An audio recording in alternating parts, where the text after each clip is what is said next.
Welcome, everybody. That reminds me to turn off my phone. Welcome, welcome, welcome. Y'all come in here. I always come on a little bit early. If you're new here, then you know that I always try to come on, do a little housekeeping, make sure everything is working correctly. Everybody got the link, right? Everybody got the link. Well, clearly you got the link if you're in here, right? Hi, you guys. Welcome, welcome. Let me get all this worked out so I can see the chat. Let me make sure. Can everybody hear me and see me clearly? Somebody can unmute and talk to me. Roger, I see you laying down. Hi, Ashley. Hey, You Shayna, look so pretty. with this, it's the ring light. That's what it is. It's the, You look refreshed. do I? Like a mom that's been Ubering her kid to volleyball all summer? Welcome, everybody. Roger, I see you ready to take notes. Thank you for turning your camera on. Shayna, you out there buying Firestones and doing some tax deed sales? Is that what you're doing, Shayna? Tax liens Tax has been better for me. Have you? Is that what you been? If y'all didn't know, Shayna's like Yeah. a little tax lien queen. She be traveling from state to state making deals, buying mechanics and auto shops. Well, we got about 5 minutes. I always try to get on here, make sure everybody can hear me, see me clearly. Welcome. Tell me where you're from. If you're not afraid to tell me in the chat, let me know where you're from. Do y'all have any questions? We got like 6 minutes if you want to unmute. Any questions, what you're hoping to learn tonight? You know what I mean? I'm always trying to make sure that I answer while you're here, you know? Anybody got some questions? Let me make sure I Got a know. question, Ashley. Talk to me. I saw in one of your previous master class there was a discussion about BPOs, and one Yeah, lady was talking about she was making a lot of money on the side doing BPOs. yeah, Is that a nice way to kind of backdoor and get a relationship with these companies and absolutely. maybe get into some deals that way? Absolutely. You know, if you know these listing asset managers, banks, yeah, absolutely. That's why a lot of people get into doing BPOs. So you establish that relationship. They know you're a good worker, and then they start assigning REO listings to you. You know what I mean? If your foot in the door, you know, they just gonna open the door up even more. And I have a slide about that too, some companies. Y'all know I have a BPO, not BPO, REO masterclass next week. I think it's next Thursday. And I'm going to talk about that too, like agent opportunities, things like that. But BPOs are a great way to get in the door with these asset companies, banks, and everything. Yes. And I wonder, Kia might hop on here. She'll talk to us. That's what you're talking about, Kia, who she's killing BPOs in Virginia right now. She does Well, I like to be killing BPOs in Hollywood, Florida. So, Come on, Florida, because you know you got some in Florida, you know. If no place yeah, else is, actually a whole bunch. I shoot Florida, I know y'all do. I know Florida is at the top of these for what is it? And we'll talk about that too. Florida, Jacksonville, Lakeland, Florida, Miami's starting to hit the top of these foreclosure lists. Yeah, Florida, y'all always get hit so hard with Oh, Ashley, can I ask you another question? oh, you met your quota already. Sorry. I'm just kidding. Go ahead, Roger. What's going on? Yeah. Um, yeah, I've been going through, there's a whole bunch of foreclosures in Broward County, Yeah. which is just north of Miami-Dade County. Yeah. And most of them have a ton of equity, which I don't Ooh. understand why they're not doing anything. They're Yeah. not listing. Yeah. Any thoughts or ideas like what's going on there or? I think that's like the age old question, right? Why do we even have foreclosures when people got equity? You know what I mean? And some people, I don't know, I auction off people's houses all the time that bought 20 years ago and have like $200,000 worth of equity in their house and they let it go instead of selling it, right? Because that's what Right. most people would think. But I don't like that's the question that nobody can answer. Like some people, why don't people just sell? If you can, if you know you can't afford it, you can't catch up on your mortgage, you got an auction date staring in your face, why don't you just sell? I mean, I don't know. And then some people, but you said they have equity. Like I'm seeing a lot in Texas. Shout out to all my Texas people. A lot of people in Texas don't have equity. I have a Avriel, she might hop on here. She works tech that Austin market right around there, and it's a military base there, and nobody has equity. She's having a short Mm. sale everybody in Texas. But I don't know, like Roger, I don't know why people, if they have equity, why they just won't. I mean, you don't even want me to tell you some of the stuff I've seen. I mean, I'm talking stuff where they have five, six, $700,000 worth of equity in the house, and it's And I don't an know auction date is coming people, right up. I don't know. And I recognize I know things because I work in this market, right? I know foreclosures because I work auctions and all that. Maybe some people just don't realize that, and this is me trying to think for other people. If I'm in foreclosure, I got a foreclosure date staring down my face. I mean, I feel like y'all know, but y'all are in this master class. So I'm talking to people who are like me. Maybe people don't know that they can sell, or maybe they're Roger, I don't know. It's the question that nobody, why, if you're in foreclosure and you have equity, why don't you just sell your house? Or maybe they're like, I don't have anywhere to go if I sell. But if they auction off your house, you still don't have to move regardless, Yeah. you know? Welcome everybody. I don't want y'all to think I've gotten started. Welcome. Come on in here. I was just talking, asking if anybody had any questions. I was trying to make sure all of our technicalities were working. Kevin, I see you. Pat, thanks. Look at y'all turning on the camera. Y'all know I like it when y'all turn on the camera, so I'm not just talking to myself and looking at these little boxes. So I appreciate that. Geraldine said she want to sell her house. She got equity. Well, Geraldine, depending on where you live, you might be sitting there for a while. So just make sure you got it priced accordingly.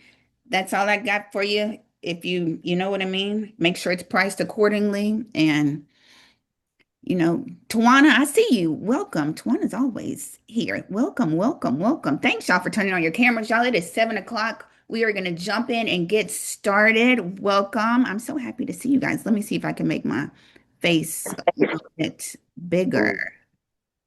Oh, here I am. We Hold on. Let me make sure, y'all, if you can put yourselves on mute. Y'all know I would try to figure out how to do it, but I don't know how to. Y'all, how do I mute everybody? Look, this is going to be an interactive class right here. How do I mute people, you guys? Am I signed in? I think you can put mute all. Hold on, you guys. Let's see if I can figure this out. See, this is why I come on here early so we can figure all of this out. So, you guys, if you don't mind, make sure that you are on mute. We are going to get started here. Um, I was trying to make sure I could see everything. I will send out the replay. So if you have to go and if we start running long and people have a lot of questions, you can always come back and watch the replay. I know, look, I have to think of all my housekeeping. When I get a whole bunch of investors together, y'all would like to talk in the chat, right? So if you can kind of save your questions till after I check the chat for questions, I'll try to answer those. But I also know y'all like to network when y'all get together, which I don't mind. I get it. A whole room full of investors, we can network. If y'all would just wait till we get to the end and I will let y'all network, okay? If that's okay with y'all. Um, but we are going to jump in. How many of y'all have been to a master class before? Drop it in the chat. Say yes, you've been there in the chat.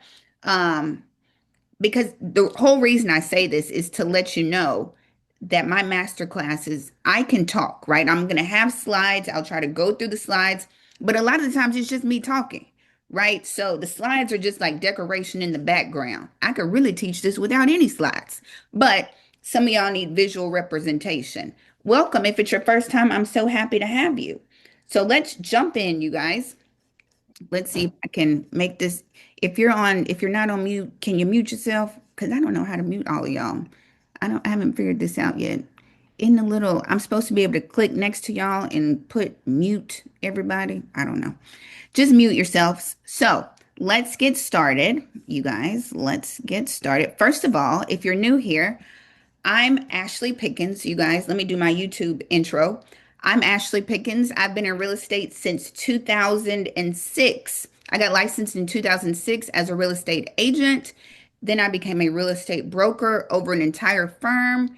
And then about 10 years ago, 8, 10 years ago, I started auctioning off foreclosures. I became what y'all know now as your auction mama.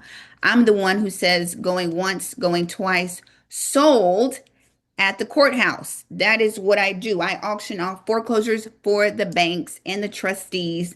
That is what I do. From here, from Memphis to Nashville, Mississippi, that is what I do. So I just come on here, I try to teach you because a lot of y'all have no idea.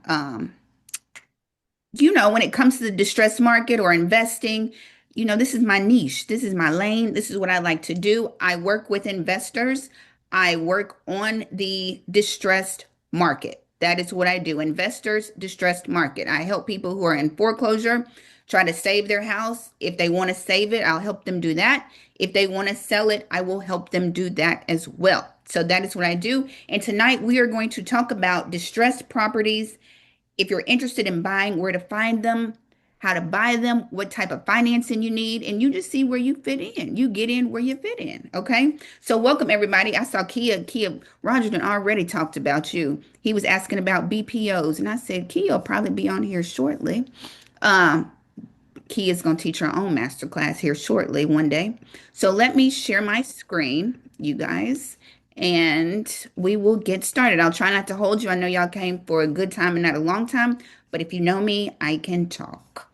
So I'm going to try to just get through these slides and make sure everybody will be on time for work tomorrow, is the plan. Okay. So can everybody see my screen?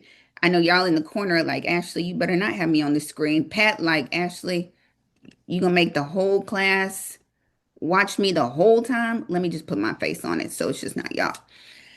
Okay, you guys, everybody can see my screen. Let's get started. If you have any questions, drop them in the chat. I will check the chat when I can, but I'll get distracted. I'll just be completely honest with you. So, welcome, welcome, welcome. I already told you about me. I'm in Memphis. I've been an agent. It'll be 20 years next year in 2026, you guys. And I auction off properties at the courthouse. The cheapest property, y'all always ask me, $500. That is the cheapest property I have ever auctioned off at the courthouse. So let's talk about distress. What does it really mean for a property to be in distress? It's just not foreclosure all the time, even though that's one of the most popular forms of distress. We've got vacant properties, probate, heirship properties. When people inherit properties, a family member has passed on and left them a property and they can't afford to take care of it, or they weren't taught that they have to pay the taxes even though it's paid for. Sometimes those people are in distress, right? If you can't afford a second house, tax liens, right? People, y'all know, a lot of y'all do tax liens. Shayna is on here and she does tax liens. So tax lien, if you're behind on your taxes, that's a form of distress. Code violations, environmental regulations, right? Tired landlords, because some of y'all, all these squatters, if y'all was on YouTube with me earlier, we were talking about squatters. And y'all, I told you, if somebody's squatting my property, I'm taking the doors off the hinges. That's just what I'm gonna have to do, right? So tired landlords, they could be in distress, right? Tenants not paying, a tenant is squatting, all kinds of reasons, and pre-foreclosures. You guys, everybody with me, those are types of distress. When we think of distress, a lot of times we think of this, right? Run down, abandoned, cardboard, boarded up, grass is overgrown, right? A lot of times that's how we identify a distressed property. And if I know I got some wholesalers in here, sometimes when you drive for dollars, if you don't know what that is, it's when you drive around and you look for properties that look like they might be in distress, right? Grass is overgrown, mailbox running over, boarded up, and then people would contact those owners, reach out and see if, you can help them or buy the property from them. So a lot of times when we think of distress, we think of this. However, more and more, I am absolutely seeing at the auction, this is what distress looks like.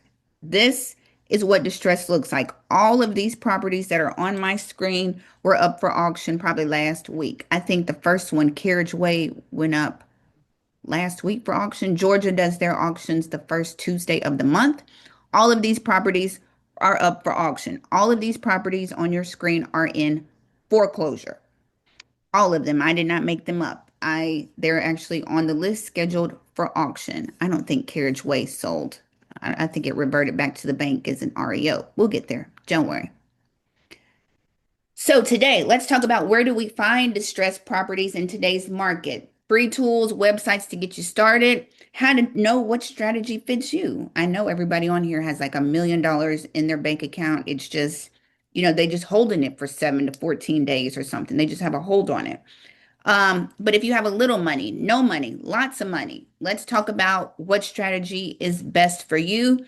If you're a new investor, a seasoned investor, maybe some ideas to think about. If you're a real estate agent, we got a little couple things to talk about for you too, and why this market is a gold mine if you know where to look. Of course, I'm biased because this is the market that I work in. This is my niche, this is my lane. So, of course, I'm a little biased and think everybody should jump in. So, let's get started, you guys. Any questions? Hold on. Look at me being good. Any questions, you guys? Any questions? Let me check for questions. Any questions? Am I missing any? Hold on, I don't even know where my little box is. Oh, here we go. Any questions, you guys? Nope, nope, nope. Okay, we're gonna keep going. No questions. If you have any, drop them in the chat and we will go from there. So let's keep going. We're doing good. I'm gonna have y'all out of here before tomorrow. Yay. Okay, so let's keep going. So right now, the newest numbers for June have not come out yet, but in May we had 24,000, almost a little over 20,000, 24,000 properties start the foreclosure process. Okay, so that means people were behind on their mortgage and they received that notice of sale or that notice of default. Usually people have to be behind on their mortgage 3 months, and don't worry, we'll get into it. And so those are the three phases: pre-foreclosure to auction to REO. And we are going to talk about all of them tonight, you guys.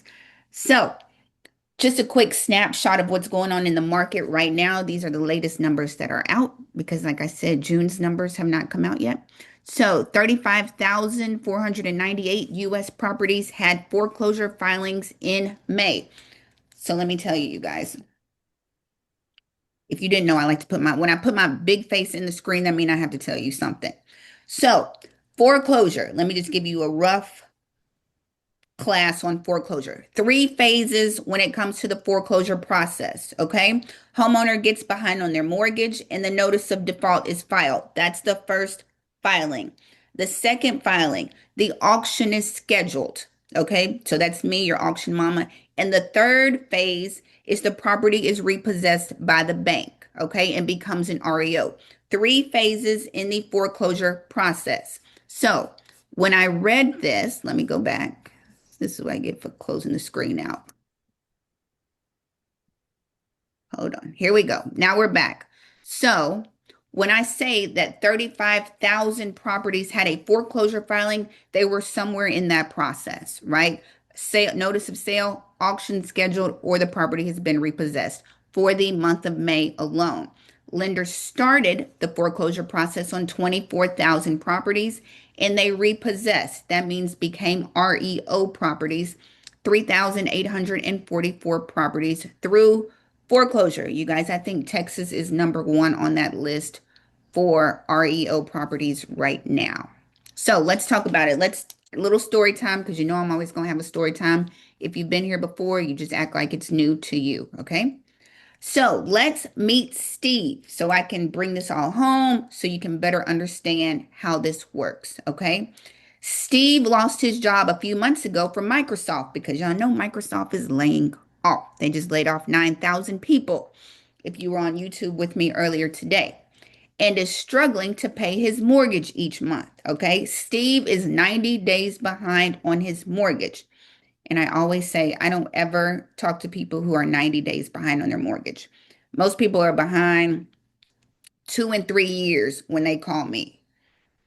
People, yeah, I've seen people. I'm trying to think of what's the longest I've seen. I mean, when people tell me that their past due balance is like $170,000, that lets me know you probably have not paid since COVID, right? And that's what a lot of people have done.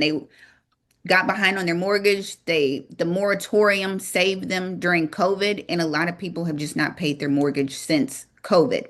So Steve is in pre-foreclosure. What's pre-foreclosure? That initial stage in the foreclosure process when a homeowner falls behind on their mortgage payments.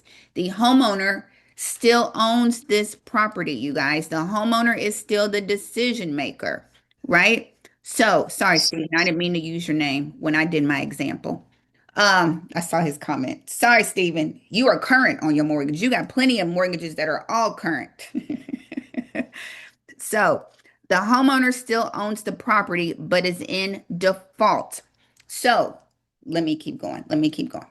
I always ask who owns this house because as we go through each phase of foreclosure, it could be a different person, right? And depending on if you want to reach out to them, try to work a deal with them, try to buy the property, you need to know who the homeowner is during each phase. So right now, Steve, not Steven, who's in our class, but Steve, the guy in this, is behind on his mortgage. Okay. And so 90 days, he can't pay, he hadn't found a new job, his resume needs to be updated, so he has not found, he's 90 days behind. Okay. So the lender is probably calling him, like, when you gonna send us a payment?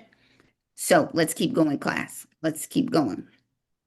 So this is a question that I got, and this is what provoked a lot of my master classes because y'all send me questions, and I realized some of y'all just don't know, right? So I got to teach you. That's why I'm your auction mama. So I got this email. I'm currently in the market as a first-time home buyer, recently divorced with older kids out of the house, and I've been really drawn to the idea of buying an REO property because doesn't everybody want to bank on cheap property? I caught your YouTube. Super helpful, by the way. Thanks. But it seemed like the letter templates were more geared towards investors. And y'all are probably like, what letter templates? Do you think someone like me who's looking to live in the home could still use this approach? I've asked a couple of agents about REOs, but they didn't seem too familiar or motivated to help. Just wondering what direction you'd suggest for someone in my shoes. Boom. I think a lot of people can probably relate to this too.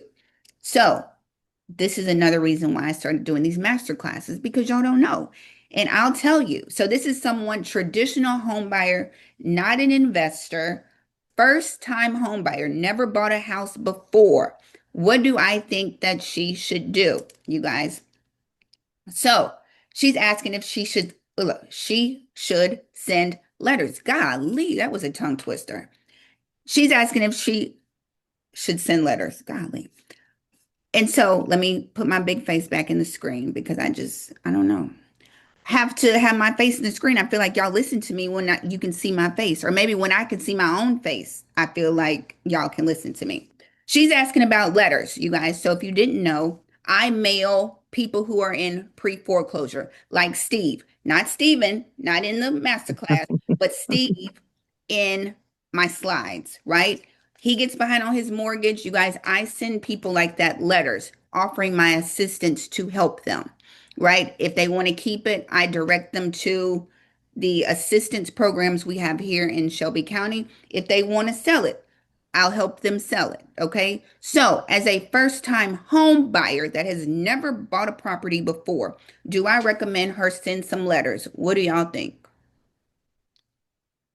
Tawana nodding her head talking about yes. Tawana, you are an investor. No. Thank you. Thank you, Kia. No, I do not recommend that anybody who has never bought a property before, never done a contract, nothing like that. I don't recommend going that route. Okay. That's not the route I would say go. If you are an investor with a little bit of coins and you starting at this is how wholesalers start, right? I know I got some wholesalers, newbie investors, right? Maybe real estate agents trying to get some clients and they don't have any clients yet. Then this is marketing outreach that I would suggest those people do, right? Who have a knowledge of contracts, real estate, because it's gonna be the blind leading the blind, baby. If you ain't never bought a house before and you got somebody calling you in foreclosure, you're not gonna know what to say. You're gonna be like, well, let me call you back. That's probably what y'all gonna say. That's the best thing. Hold on, I'm gonna merge Ashley. Right. That's right, Kia. Hold on, let me call Ashley. And that's sure what y'all do. I got a client, y'all. I didn't know people. Like if I go on YouTube, y'all gonna be like, Ashley, really? This is a masterclass. But let me just say this. You would be surprised how many texts I get of people texting me saying, I'm watching you on YouTube right now. This is such a good video. Can you help me? I'm like, I didn't know y'all text people on YouTube. I ain't never text nobody on YouTube, but I don't mind y'all. I know y'all need help. Or y'all be like, I'm about to bid at the auction. Can you look at this property for me? I'm like, really? How do you just text me that? But anyway, and then I'm like, yes, send me the address. But anyway, you guys, as a new traditional home buyer, no, I would not suggest that you send letters or anything like that. Now, if you have a neighbor and you know them and their house is sitting vacant or something like that, and maybe you could say, hey, you're thinking about selling, if it's a house you're interested in, and then you probably need to get in contact with a real estate agent who can draw up documents, you can get an appraisal and understands how this process works. But as a first time home buyer, I would not suggest that. But don't worry, don't worry. Home buyers, if you're working a 9 to 5 and looking for a primary residence, REOs might be your best bet. That's the route I would tell anybody with no experience, just looking for a home for themselves. I have people who are looking for homes for like their kids or a student, and you just want a foreclosure or hopefully trying to get a cheaper property. Then go the REO route, and we'll talk about that. We'll talk about that. Just because it's safer, you have there's an agent there. It's just, just definitely safer. That's the word I can use. New investors, like I said, wholesalers, you're just getting in the game, but you have some real estate experience. Real estate agents, yeah, definitely. You can wholesale, you can drive for dollars. Pre-foreclosure marketing. I don't know if Javier's on here, but he out of where's Javier? If he's on here, he door knocks. Y'all, I live in Memphis, so y'all know I ain't door knocking. But if you live somewhere safe, like Boston or someplace like that, you can door knock. You can send letters. All these are low cost entries to getting into pre foreclosures, talking to the homeowners, right? So, how do you find these public notices? Public notices is what's filed, right? When Steve goes into foreclosure, he gets 3 months behind. His lender is going to file a notice, and that's going to let everybody know that Steve is in foreclosure and his house is going up for auction. That is the notice or the paperwork you would need to start reaching out to pre foreclosures. And I put some up here, finding public notices. You can go to your county, put in whatever county you live in. I live in Shelby County, and you can look on Shelby County public notices, right? You could look on the records and deeds sites, right? If you live in Gwinnett, Fulton, places like that. Here are some other sites. I'll wait for y'all to look on here to find pre-foreclosures. Foreclosure.com is a good site to look. I have a little link if y'all want to use it for a 7-day free trial. But foreclosure.com, great site. They have pre-foreclosure, short sales, bankruptcies, everything. And they have it by county. We can go through that at the end if y'all really want to see that. PropWire is another free one. Some of y'all are familiar with PropStream that costs $99 a month. PropWire is free 99, free 99, free. And you can filter it by where you live, city, county, zip codes. I always tell people put in your own zip code and see how many people are in foreclosure around you. You know what I mean? Sometimes that's why you ain't seen Mr. Johnson because he in foreclosure and that's why his grass is high. So I know one lady said she put her zip code in and it was 2 people on her street in foreclosure. So try that. Property Radar, auctions.com, and Zillow. Even on Zillow, you can filter it by pre-foreclosures and it will pull up pre-foreclosures, people who are about to go into foreclosure. These are people who are behind, distressed sellers. Any questions, class? Look at me, I'm taking a little break so I can breathe. Any questions? Any questions? We rock. I put a couple in the chat. I think faster than I can type. No, it's okay. Hold on, let me look and see what your question is because I'll get to talking and Two of them in there. hold on, I gotta find the chat, you guys.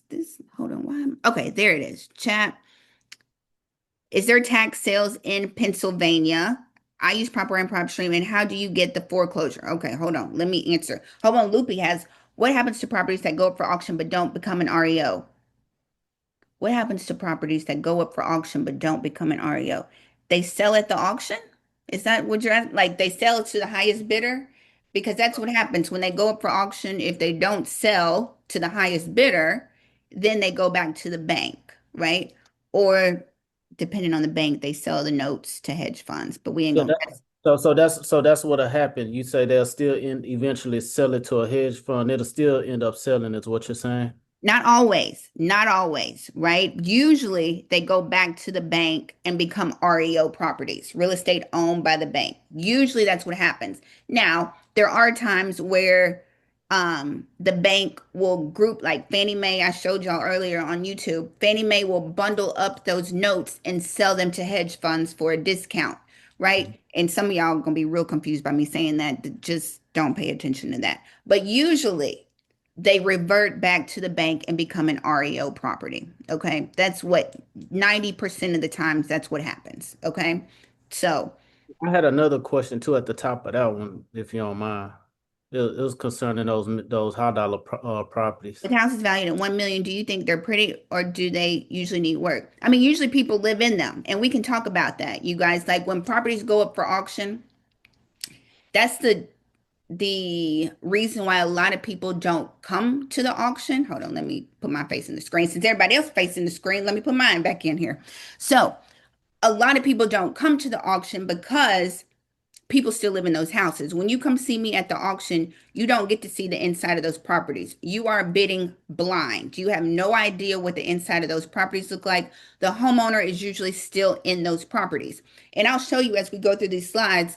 It's a bunch of properties that went up for auction that were new builds. Like they just bought it, built it, bought it, and in foreclosure this week, sold this week. I have it in the slides. So a lot of the times I hear people get vacation homes at the auction, right? But you just have to be very careful because again, you can't see the inside of them. You got to do your due diligence on them, but yeah, you know what I mean? Those are like nice home. People still live in them, even though everybody lived differently.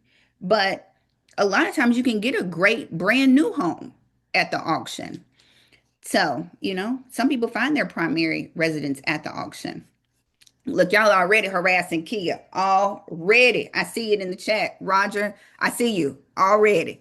Is there tax sales in Pennsylvania?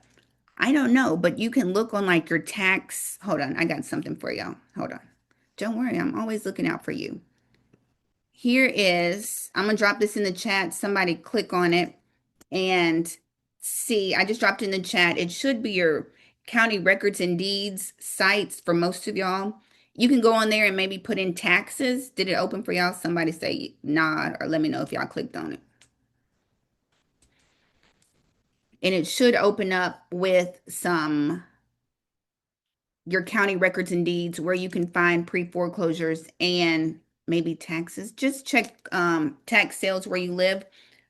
What is that site? Auction, Zeus auction, I think is another little auction site. Okay, should I contact an agent if I want an REO or contact the bank myself? So once it's owned by a bank, Judith, you can't talk to the bank directly. You're going to have to contact the agent that represents it, right? So once it becomes an REO, I always say it's a firewall in front of it. So you're going to have to contact the agent and we'll get there. Okay, good. Thank you. So that opened up. That should help some of y'all find properties where you are if you're looking for pre-foreclosures. Okay, don't worry. I'm gonna check the chat and we'll get back to questions. Okay, Kia gonna have a master class. I should have been like Kia. I should have made some slides just for Kia. Just paid her to come on here and do this master class. Okay, so let's keep going so we can get through this. What do, you guys? I send letters. Boom. I send letters. I cold call. Hold on. Y'all know I was gonna do it. You should have known. Boom. With my headset. Baby, I'd be out here like this, cold calling with my headset on. No, it's my pleasure. Do you want a number 2 with French fries? This is me. I cold call. I send letters. I have some other marketing strategies that I do. You guys look that I teach in the mentorship, but I do reach out to homeowners and assist them the best way that I know how to. So let's keep going. Remember Steve, not Steven, but Steve. Steve lost his job and is struggling to pay his mortgage each month. Well, he lost it at Microsoft and COVID. Steve is 3 months behind on his mortgage and he just received a certified letter in the mail. Now, Steve is officially in foreclosure. Okay. He's got the certified letter. It usually tells you that you're in foreclosure. You have a certain amount of time to bring your mortgage current. If you cannot bring it current, your house is going up for auction. Depending on where you live, judicial states, non-judicial states, they all vary on time. I live in Memphis, which is a non-judicial state. If you get a letter, your house, you have 30 days to pay your past due amount, or your house is going up for foreclosure in 30 days. I will auction off your house in 30 days. Now, if you live in a state that is judicial, you got to go to court, you can contest it. It can take several months for that property to completely go through foreclosure. Okay, does that make sense to everybody? So, boom, boom, boom, boom, boom. My Kiko say don't start. I will put on this headset. Y'all know I will and get into character. I will. So, let's keep going. Steve has 30 days to pay the past due amount or his home will go up for auction, like I said. Steve tried, but was unable to pay his mortgage, right? And his home went up for auction. Cue your auction mama. Here I am. So there I am. Look, that's me with the gavel. Even though I don't really have a gavel, that was just for the photo shoot. But you get the point. What is an auction, you guys? Y'all, it's where y'all come meet me at the courthouse and I auction off that house and I say going once, going twice. But the official definition are public events announced through legal notices. Those public notices I told y'all to find and I showed you where to find them. Often conducted at county courthouses or online platforms. Interested bidders gathered to place bids on foreclosed properties with the highest bidder securing the purchase rights. Boom. That was the definition, but y'all know, y'all just come gather. I read it, y'all bid it up, and then whoever has the highest bid gets the property. Who owns the house right now? It's kind of a tricky question. Now, all the way up until the auction, all the way up until I'm cleared for the auction, the homeowner owns that property. If Steve was to file bankruptcy, he could stop that auction. That stops an auction immediately.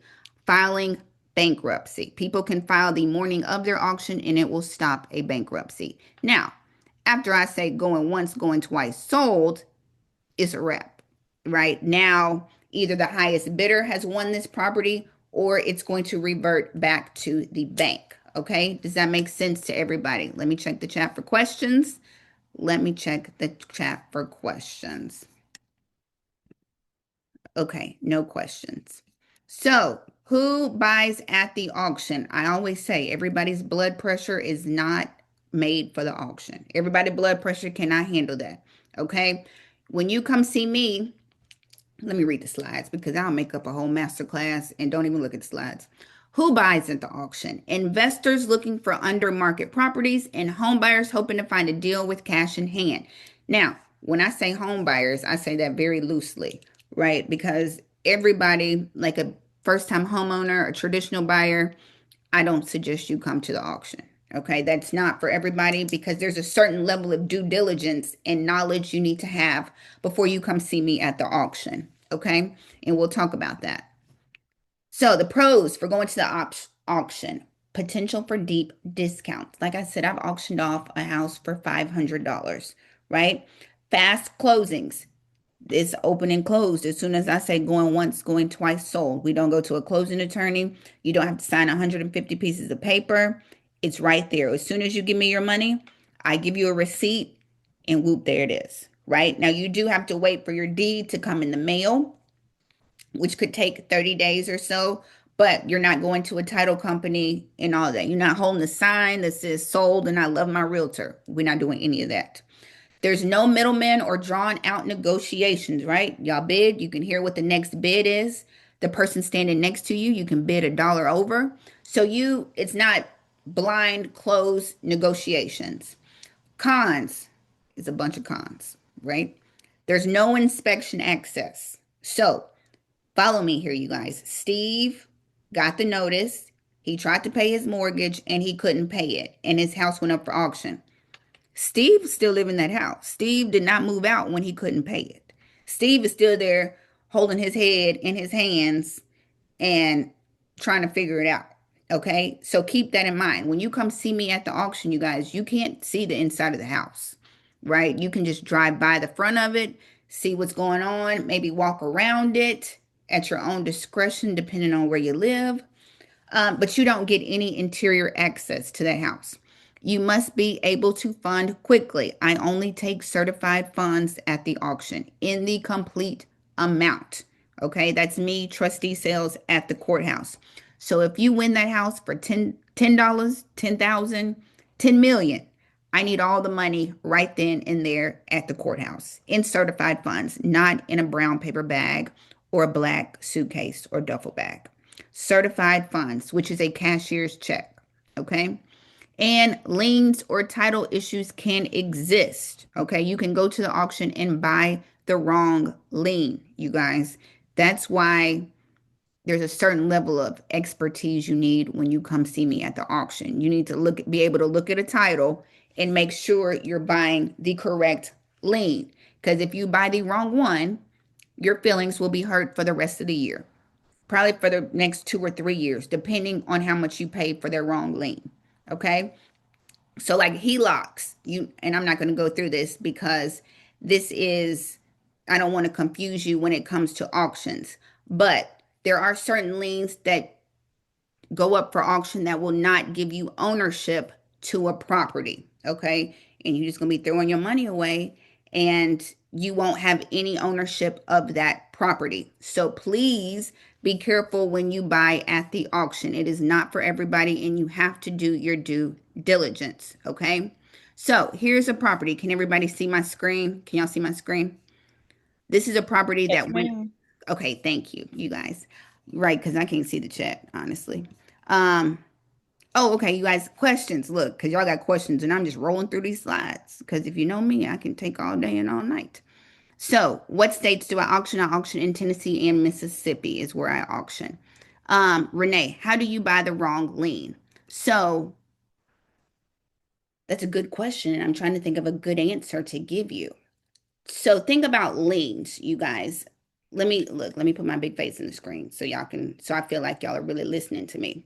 So, a lien is just, everybody knows what a lien is. If you don't, it's basically, I say it's like a stop sign that people can put on your title. So if liens come in different shapes and forms and sizes. So when you buy your house, right? If you buy a house, you go to Bank of America, you get a loan, and you purchase the house. That's your primary mortgage. When you see people hold that sign that says, I just bought a house, first time home buyer, I love my agent, boom, that's a lien, right? The mortgage company has a lien on the house. If you don't pay, they can come and take that house back from you. Now, if you decide to get your kitchen worked on, right, and you call a contractor to come out there and they work on your kitchen, and you decide you don't want to pay them, that contractor can put a lien on your house too, right? Because they want the money that's owed to them. Now, if your contractor, now I don't want to confuse y'all, so I'm not going to really go deep, but I just want Renee to understand. So if the contractor decides, hey, I'm going to try to collect on my lien because they didn't pay me for this kitchen and I painted these cabinets white and I got stainless steel and the floors are chocolate, I want my money. And they decide to foreclose on their lien, right? And it's $10,000. That can go up for auction. That $10,000 lien can go up for auction, right? And you'll be at the auction and be like, I'm about to get this house for $10,000 and it's worth $500,000, right? Little do you know, it's a mechanic's lien, right? And if you pay that $10,000, it's not going to give you ownership to that house. Okay? Does that make sense? So you have to know which lien you are buying. You buy primary mortgages, HOAs, and taxes. Those are three things that I call them the three kings that will give you ownership to a house. I auction off primary mortgages, right? That'll give you ownership. If you get behind on your taxes, tax sales will give you ownership, and HOA. If HOA forecloses on you, they can get ownership of your property like that too. So, how do you find HOA liens? I don't know, you guys. That's a good question. I don't know. But I mean, you can look at people's title and see if they have a HOA lien sitting out there. But I don't know how you just look for them. I don't know. Prop wire. I don't know, you guys. I don't know on HOA lien. I know. Okay. You want to share? Oh yeah, for sure. Hold on, let me, because I started making calls. I had switched and got on my phone. So yeah, if you're using a service like, say for instance, PropStream, me myself personally, I'm an affiliate with Deal Machine. I use Deal Machine because it comes with free skip tracing. That's actually what I'm on right now, making my calls, because they have a dollar system in that. But you can actually go into the system and then filter out liens. So Got you can actually type in HOA liens and pull all that up with the pre-foreclosure. So say for instance you want to pull pre-foreclosure data, you pull a pre-foreclosure data, and then you can actually exclude the HOAs if you don't want to reach out to the HOA, because a lot of them be thinking that they house can't transfer title. And I'm glad that you said that. But you can actually exclude them or keep them included, or you can exclude the mortgage pre-foreclosures and just reach out to the HOA liens. Boom. So There it is, Loopy. Tell me yeah. what site was it? Tell me the site. So you can do it on PropStream, but I use Deal Machine. Deal Machine. Okay, so Yeah, everybody, I Deal use Deal Machine, Machine. Prop Stream, boom, places like that. Filter it by HOA. Thank you. I always appreciate people who give feedback, because I don't know, you guys. I don't reach out to HOA people, but that might be a good lane to figure out. You know what I mean? So, how do you find HOA? Can you put it? Oh, there we go. He said, can you put it in the chat? So drop it in there, and we will make sure that we put it in the chat for you. So keep going, you guys. Here is, check out this property right here. The opening bid was $336,200. Sold for $349,000. What do you think, you guys? Would you bid on this property or no? Okay, so opening bid, go back, 336,200, sold for 349,000 at the auction. The investor turned around and sold it for $460,000. Deal or no deal? Y'all can put it in the You chat. know, devil, but I mean, you laugh. I don't know. What's that? You Deal. don't remember what Deal. I told you Deal. earlier? Okay, cool. Y'all, everybody can't talk. Y'all got to put it in It the was 460. I think people on the phone, I got Ashley. a couple of them. I made I don't one know how to trip mute people. when I Look, left I don't know here how to mute people. and got a tip for it, so I'm down up to almost $477. Hold on, he on the And I phone. only worked 4 days. Hold on, let's see if we can find him who talking. Y'all got to put each other. I don't know how to put y'all on mute as a whole class. I don't know. Who? We'll keep going. Hold on. It's home by Debbie. Okay. I don't know, y'all, how to put y'all on mute. I was trying to figure out how to You might mute. have to just start calling names out and see if you can catch them for them to mute themselves, because I don't know how to do it either, Ashley. I was trying to, there was a place where you could push mute all, but I can't find the mute all button. So Is it y'all under more? under more. But you guys, if you're on, y'all make sure everybody's muted. Make sure. Just go to the chat and open up the chat, then you'll see the mic, and whoever mic is not X'd out in red, you can just press it and then you can mute them. Go to the chat and see who. Yeah, I don't look. We're gonna have to figure this out on the next time. Okay, it sounds like they muted each other. Okay, let's keep going before somebody start talking again. Okay, so put it in the chat if you deal or no deal. Let's keep going because I'm gonna get y'all out of here before Friday. So at the auction, home buyers, investors, foreclosure auctions offer investors the chance to acquire properties at potentially discounted prices. You just have to make sure you do your due diligence. Okay, here's another one. Opening bid was 227. It sold for 496. It got bid up at the auction to 496. The investor turned around and sold it for 642. So you can get some good deals, but right now it's a lot of them that are just upside down, that are going back to the bank, but that's another story for another day. Opportunities when it comes to real estate agents, because y'all always ask me, can real estate agents get paid at the auction? Right now with me at the courthouse trustee sales, I don't offer commission there. But some of these online platforms like auction.com, Hubzu, Zone, I'll share those sites too. You can get commission if you represent somebody bidding on a property on auction.com. You can get a commission. And a lot of people don't know that, right? So if you click on this is auction.com, buyer's premium broker co-op is available, right? Can y'all see that on my screen? 1.5% or 1,500 minimum commission is available on this property. So if you got an investor who wants to bid on a property and you're a real estate agent, you might can represent them and collect commission if you help them bid. Just FYI, in case you didn't know. And here it is. How do I use a real estate agent with auction.com? Check the property details, have your agent or broker register, identify your broker or agent. Agents and brokers must be licensed and must provide a completed participation form. So yes, you can get commission. Here's another one. Y'all, I don't know what this is. Like this went up for auction last week. Opening bid was $100,000. I think it was like some kind of landmark. I put it in my stories. Opening bid was 100,000. It sold for $1.3 million. Y'all, if you live in Savannah, I don't know. But opening bid was $100,000. Sold for 1.3. It looks like it's worth 2.7. But it was like a landmark. Like when I clicked on it, it pulled up like a little government site and everything. So I don't know, you guys. I don't know. If you live in Savannah, I don't know. This is the one I was talking about. This property went up for auction last week. Opening bid was $234,850. It sold for $234,950. It was just built in 2020. And they already lost it, which I think is really sad when people lose houses in 2 or 3 years of buying them. So it went up for auction, I think, yesterday, and sold for $950 in Arizona, you guys. So like you were asking Zillow, this was off of Zillow, and you can filter Zillow by pre-foreclosure auctions if you're looking for properties there on Zillow. Okay, one more and we're gonna keep going. A lot of times, like I said, people are like, Ashley, only hood houses go up for auction. Not y'all, only hood houses don't go up for auction. Like the big mansions go up for auction too. Here's one in California worth 7.7. Opening bid was $4.3 million, you guys. So, and last but not least, one in San Francisco, opening bid was 214. It sold for $1.2 million.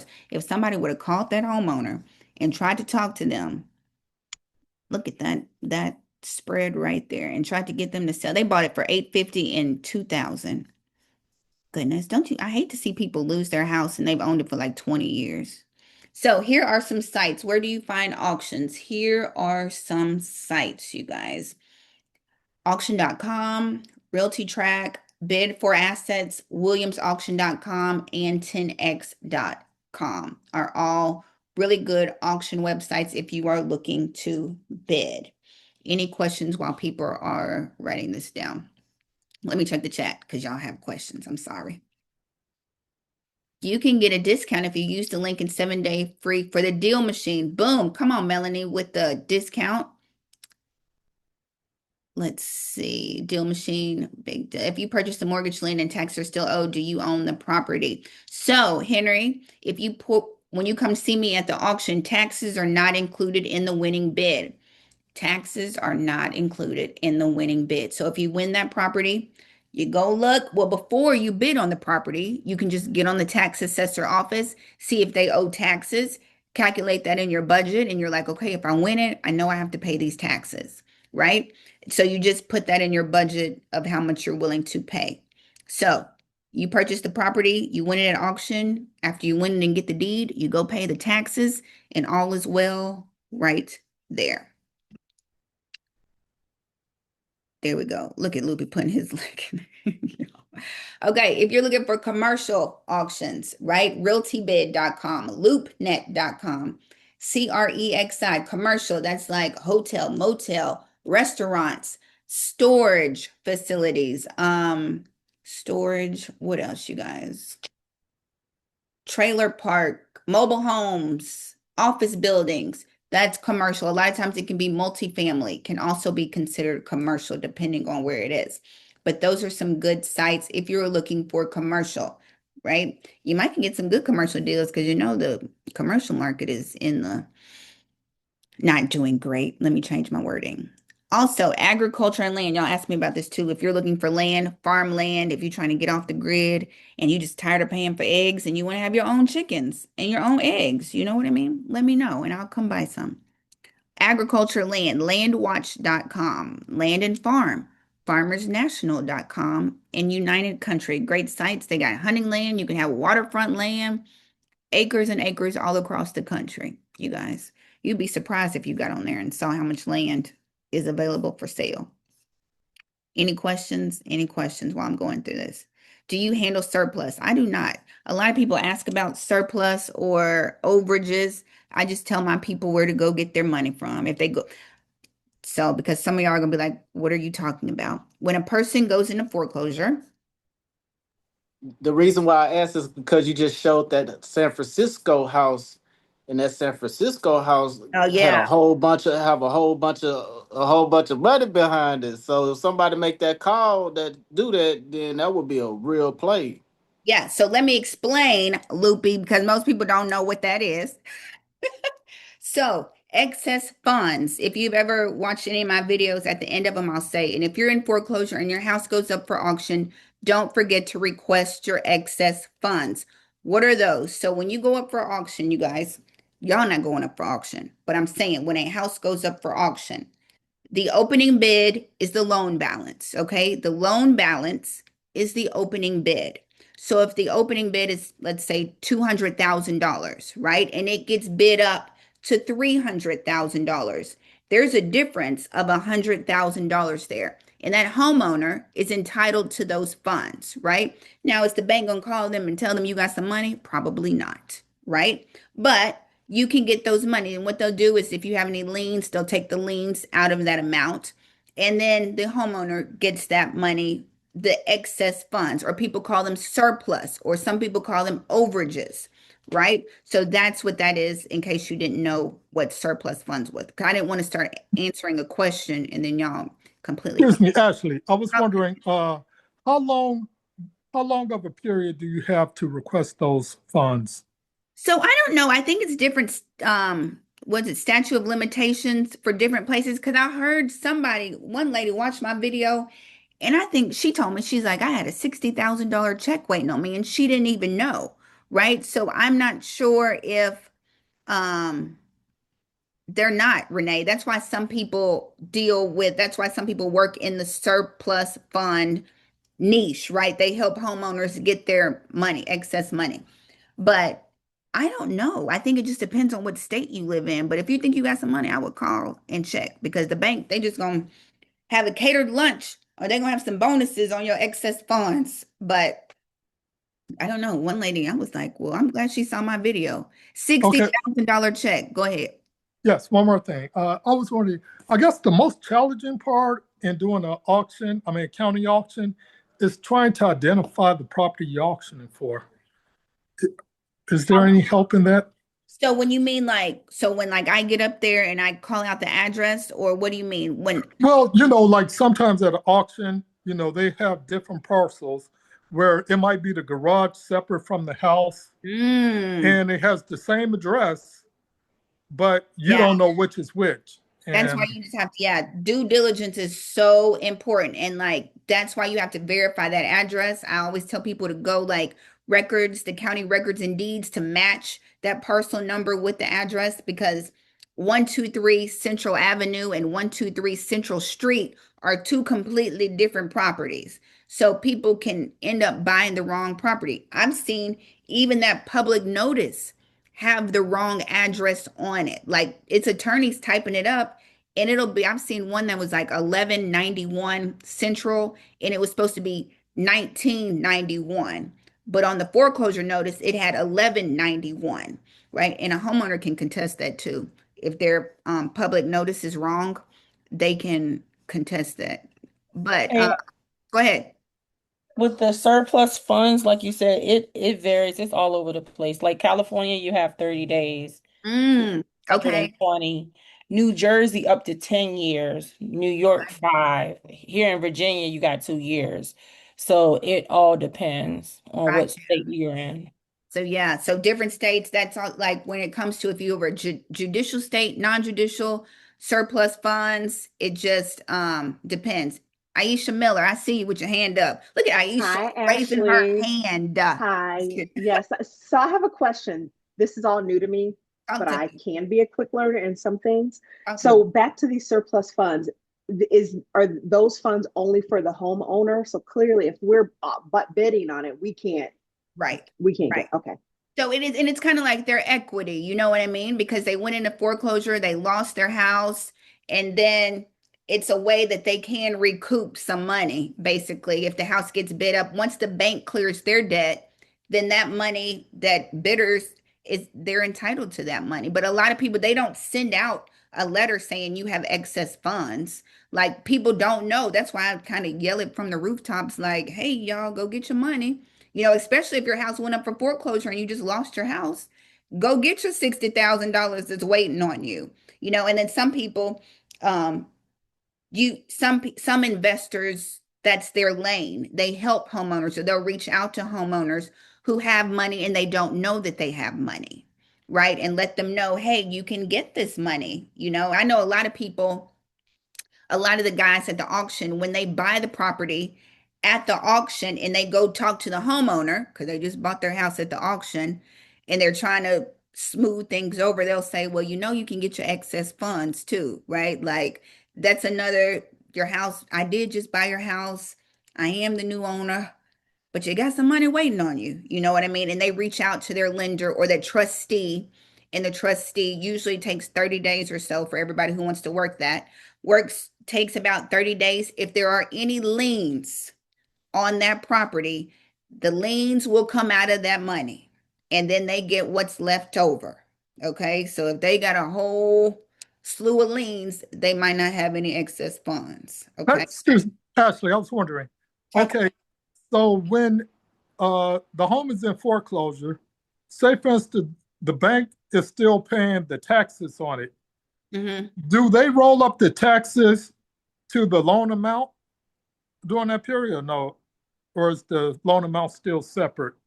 So if they're paying, like, so if somebody's in foreclosure, they haven't been paying their mortgage, which includes their taxes. Correct. Talk about, so a lot of time that's why people's escrow is short and all that kind of stuff. Do they, what, tell me the question you just asked me again. Okay, you know how they're behind on the Yeah. mortgage payment, Mm-hmm. but in the meantime, during the foreclosure period, they're still staying in the house, maybe for a year or two, Mm-hmm. and they're not making any payments, but the bank are making payments to pay the taxes Yeah. to keep the home. Yeah. I was just wondering, are those taxes still included? Uh, do they include it, roll it up into the amount of the loan, I'm sure if or they're is gonna separate? get all their coins back. If they put out any money, they're gonna get all their coins back. And I think that's what the trustees do. Like when I'm waiting on an opening bid at the auction, the trustees are talking to the lenders and they're trying to figure out what exact amount to make this opening bid so they get paid all their money, basically. Now, when I say if there's some past due taxes, a lot of times y'all, because you know, like tax sales and tax liens, a lot of times I'll see a property go up for tax sale and it's up for foreclosure auction at the same time. So like I said, tax, if there is a bill outstanding on the property for taxes, you got to pay that. That's not included in the winning bid at the auction, if I'm answering your question correctly. But if the bank, look, they're going to add all kinds of fees when it comes to that opening bid. And it's probably, if they had to put up any money or if they were short any money, they're going to add that to that total. Trust and believe. So if you're working with homeowners who are in foreclosure and you want to buy their house from them or you want them to sell, make sure to tell them to request a payoff on their house. Okay. Don't tell them to look at that mortgage statement because people look at their mortgage statement and they're like, this is what I owe. I only owe 120,000. No, ma'am. If you haven't paid your mortgage in 2 or 3 years, interest has accrued on your loan. And I'm seeing. Okay, and the reason for my question was, I heard you talking earlier about the equity. Yeah. So I'm just saying that, how I guess the guy was saying in Florida, So I was saying, is that a way of losing equity the longer the owner stays in the home? Well, That's why, to yeah. answer the question. So the longer they stay in without paying, right? Yeah. That's eating away at their equity that they're gonna have to owe. Um, if I'm answering your question right, and y'all, if you can answer it better than I'm answering it, feel free to jump in, somebody. Um, but yeah, I mean that's eating away at their equity with all if they're not paying, all that interest is Hang accruing. up the. I get what you say. Pretty touch. Oh, I think somebody's not on mute again. Y'all mute your mute your microphone. Right. I was just trying to figure out a way Yeah. of trying So to answer the question earlier. That's all. okay, cool. Look, I'll be trying, and then I always take the scenic route when I'm answering questions. So I'm gonna take all the long way to answer the question when it could have just been a yes or no. So hopefully I answered it. Hey Ashley, I got a quick question. Talk to So me. you also you do like the pre-foreclosures and you do the tax lien tax auctions as well? No, I do not. I do not do any tax liens or tax. Oh, okay. So you Most only of those are online. You know what I mean? When you do tax liens and tax deeds, a lot of times those are online. So just so trust. so so you only focus on the foreclosures from like mortgage companies and stuff. Yep. Okay, say for instance, you do have the scenario where it may have both the let's say Loopy, the loopy, mortgage, loopy, huh? loopy. Let me get through my slides, and then I'm gonna let y'all Oh, ask questions. my bad. And then I promise I'm gonna answer every single question because we're gonna be here on here till Friday. If you know me, look. Okay, so Nuh-uh. I know Kia Kia. putting her bonnet on. Mm-mm. That's the key. That's the signal when Kia put her bonnet on. That means Ashley, hurry up, wrap it up. Okay, so real quick, when it comes to auctions, you guys, things to remember: deeds and refunds come in the mail. You guys, deeds and refunds come in the mail. Make the cashier's checks payable to yourself. And y'all always like, why do you make them payable to yourself? If you win the property, you can turn over that cashier's check, endorse the back, and give it to the auctioneer. If you don't win the property, you can deposit it back into your bank account easily. Okay, that makes sense. So make them payable to yourself. A lot of people also get increments, right? Because what does the first line say? Refunds come in the mail. So if you have one cashier's check, just for its sake of example, for $100,000, right? And you win the property for 80, you got to give me that one cashier's check for $100,000. Y'all know I don't have change in the back of my car, right? So a lot of people will buy increments. So you could buy one cashier's check for $100,000, or you could buy four cashier's checks for $25,000, right? So just depends on what works for you and if you're buying multiple properties. Let's keep going. And then I promise, because I know y'all got questions. I should just have like a live where I just answer questions, huh? I don't even teach nothing. Just come on here, open questions. Okay, Steve has 30 days to pay the past due amount or his home will go up for auction. Remember, Steve tried but was unable to pay his mortgage and his home went up for auction. But, however, guess what, class? Guess what? Because Steve just bought his house 2, 3 years ago and he overpaid $40,000, $50,000, waived his appraisal, waived his inspection, did all that, sold his firstborn son, gave a kidney, and all that. And so now, and the market has changed now. So now Steve upside down. I know that went on the slide, but I'm saying. But it did not sell, and Steve's home reverted back to the bank and became what, class? What did Steve's home become? Who wants to? REO. Boom, an REO property, real estate owned by the bank. So properties that go up for auction, they don't sell, they revert back to the bank, are known as REO or bank owned properties. That's how we got there. The third and final phase of the foreclosure process. Okay, REOs are those that have completed the foreclosure process without being sold at auction. When I say going once, going twice, sold, boom, that either highest bidder gets it or boom, it becomes a bank owned property. It is officially a foreclosure when I say sold. Okay. The lender becomes the owner of the property, having acquired it through foreclosure. So at this point, I saw that question. Who owns the house at this point, you guys? Who own it? The bank. Okay, The thanks. bank. You're right. The bank. Thanks. For the people in the back, auctions, homes sold through a public auction to the highest bidder, REOs, property that failed to sell and are now owned by the bank. Here's another one that went up. It was opening bid was 2.4. It looks like it was worth 3.4. It did not sell. It was bought in 2022. You guys, you get behind on one payment on a $2.4 million house, and you might as well pack it up. You might as well pack it on up. So, REOs, let's talk about key differences real quick. You negotiate with the bank. Auctions, you're bidding against others. You can't negotiate with your auction mama. You ain't negotiating with me at the courthouse, okay? Whatever that opening bid is, you can pay a penny over or a dollar over, but you cannot pay under, okay? REOs, you can negotiate. If you know me, we play limbo when we make offers to the bank. How do you play limbo? How low can you go? Okay. The bank will counter. You can counter with the bank. Do not worry about offending the bank. I don't want to offer too low. Y'all, it's the bank. They got money. Okay. Depending on where you live, auctions can be incredibly competitive, right? Or, maybe it's only a couple people. I work rural areas a lot of times and literally nobody is at the auction, right? Or it's somebody neighbor, they just out there because they want to buy Sister Betty Sue's house, who is their next door neighbor. You can negotiate with the bank. You cannot negotiate with me.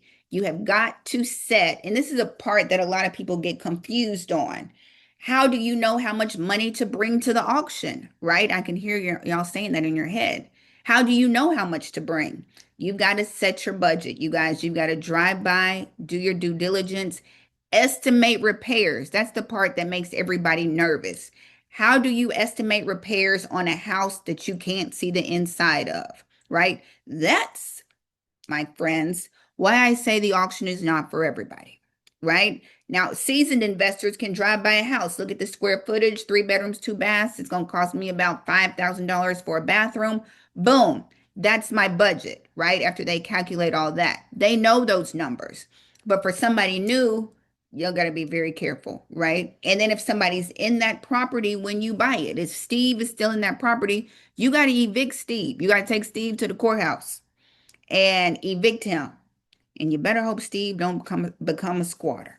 But anyway, there are risks associated with the auction, okay? Unlike bank-owned properties where you can use traditional financing, you guys. You can get a home inspection. You can go in there, bring your contractor, bring your brother, whoever you want to bring in with you, and walk through it and get an inspection. And then you know how much repairs are going to cost. You can get an appraisal, right? You can change your mind and back out of that deal, right? You can't change your mind with me though. Like once you give me your coins and I leave, you can't call me and be like, you know what, Ashley? My mortgage due. I need my money back. Nope. So REOs, definitely a little safer, a little bit more peace of mind, especially if you have never bought a property before, you guys. I think I went over this already. Auction, you got to have cash. Certified funds, you guys. And depending on these sites that you're on, like Hubzoo, Xome.com, Realty, it's a couple of them. They charge like a buyer's premium, like 1% of the winning bid. They charge a buyer's premium. I don't charge a buyer's premium at the courthouse.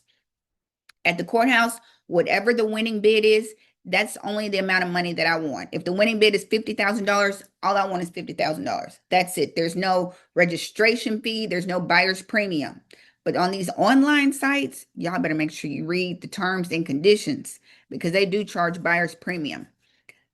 REO, bank-owned properties, you guys, like I keep saying, you can use financing. That's conventional loans, FHA, FHA 203K if it needs repairs, right? You can use a VA loan, hard money, private money, whatever you want to use when it comes to buying a bank-owned property. And you can negotiate. So a lot of times, REO properties would be the best way to go if you are a home buyer, even if you're an investor. Because right now they're reducing all these bank-owned properties. So that's why I tell my people, just make an offer. Make an offer on it and see what they say. Because right now we're in a buyer's market in a lot of parts of the country. You guys, even the banks, right? So if the house has been sitting there, if it's looking stale, if it's been on the market, they've done a couple price reductions, make an offer and see what they say. You never know. You never know unless you try, right? You never know. Real estate agents, of course, you guys, I got my first REO listing last year. Was it last year? My first REO listing. So I know a lot of people, especially with the way the market's going or slowing down on the traditional market, a lot of agents want to get into being REO agents and working with banks. And y'all kicked off this class asking if BPOs was a good way to get into being an REO agent. I say if you can get your foot in the door and make friends, absolutely. Do all of the things. I see the chat. Y'all see me try to get through these slides because I know y'all got questions. Um, put an offer to who? The bank. The bank. But I'll get there, you guys. I'll get there. Don't worry. When a property becomes an REO, is there a way to know how much the outstanding mortgage is? Rolando. The only way, so if I'm putting an offer on a bank-owned property, I'm just going to do my research and look and see when the last time that house sold and see how much they paid for it. So if they just bought the house maybe 2 years ago or 3 years ago, I'm going to see how much they paid for it. And I know, okay, the bank trying to get close to that amount, right? If you've ever been on auction.com, it'll say reserve not met. And that means they trying to get some more money for that property. But Rolando, you just have to do some digging yourself, basically. See how much they paid for it. If they bought it 20 years ago, you know what I mean? Their loan should be almost gone on that property. So the bank might take a little less, but that's it. I got you, Judith. Y'all want to know how to put in offers. Don't worry, I got y'all. Don't worry, I got you. So real estate agents, boom. If you want to, Kia always proofreads my list for me. This is supposed to say 2025 REO firms. I swear I changed it. Here are a couple of firms that you can reach out to and maybe start doing BPOs or get on their list. There is an application usually for a lot of these companies if you're a real estate agent, but I mean, they just want your broker's information, your insurance information, but you can sign up, you guys. And a lot of times the first step is doing BPOs for these companies. And a lot of times, get certification. What's the guy's name? Buddy, what's his name? Y'all know his name. Bubba There it is. Mills. Thank you, Kia. I was You're about to say, Kia, what's his name? Bubba welcome. Mills. Bubba Mills. He is an REO teacher, right? Bubba Mills, just like it sound, y'all. Bubba, Bubba Mills.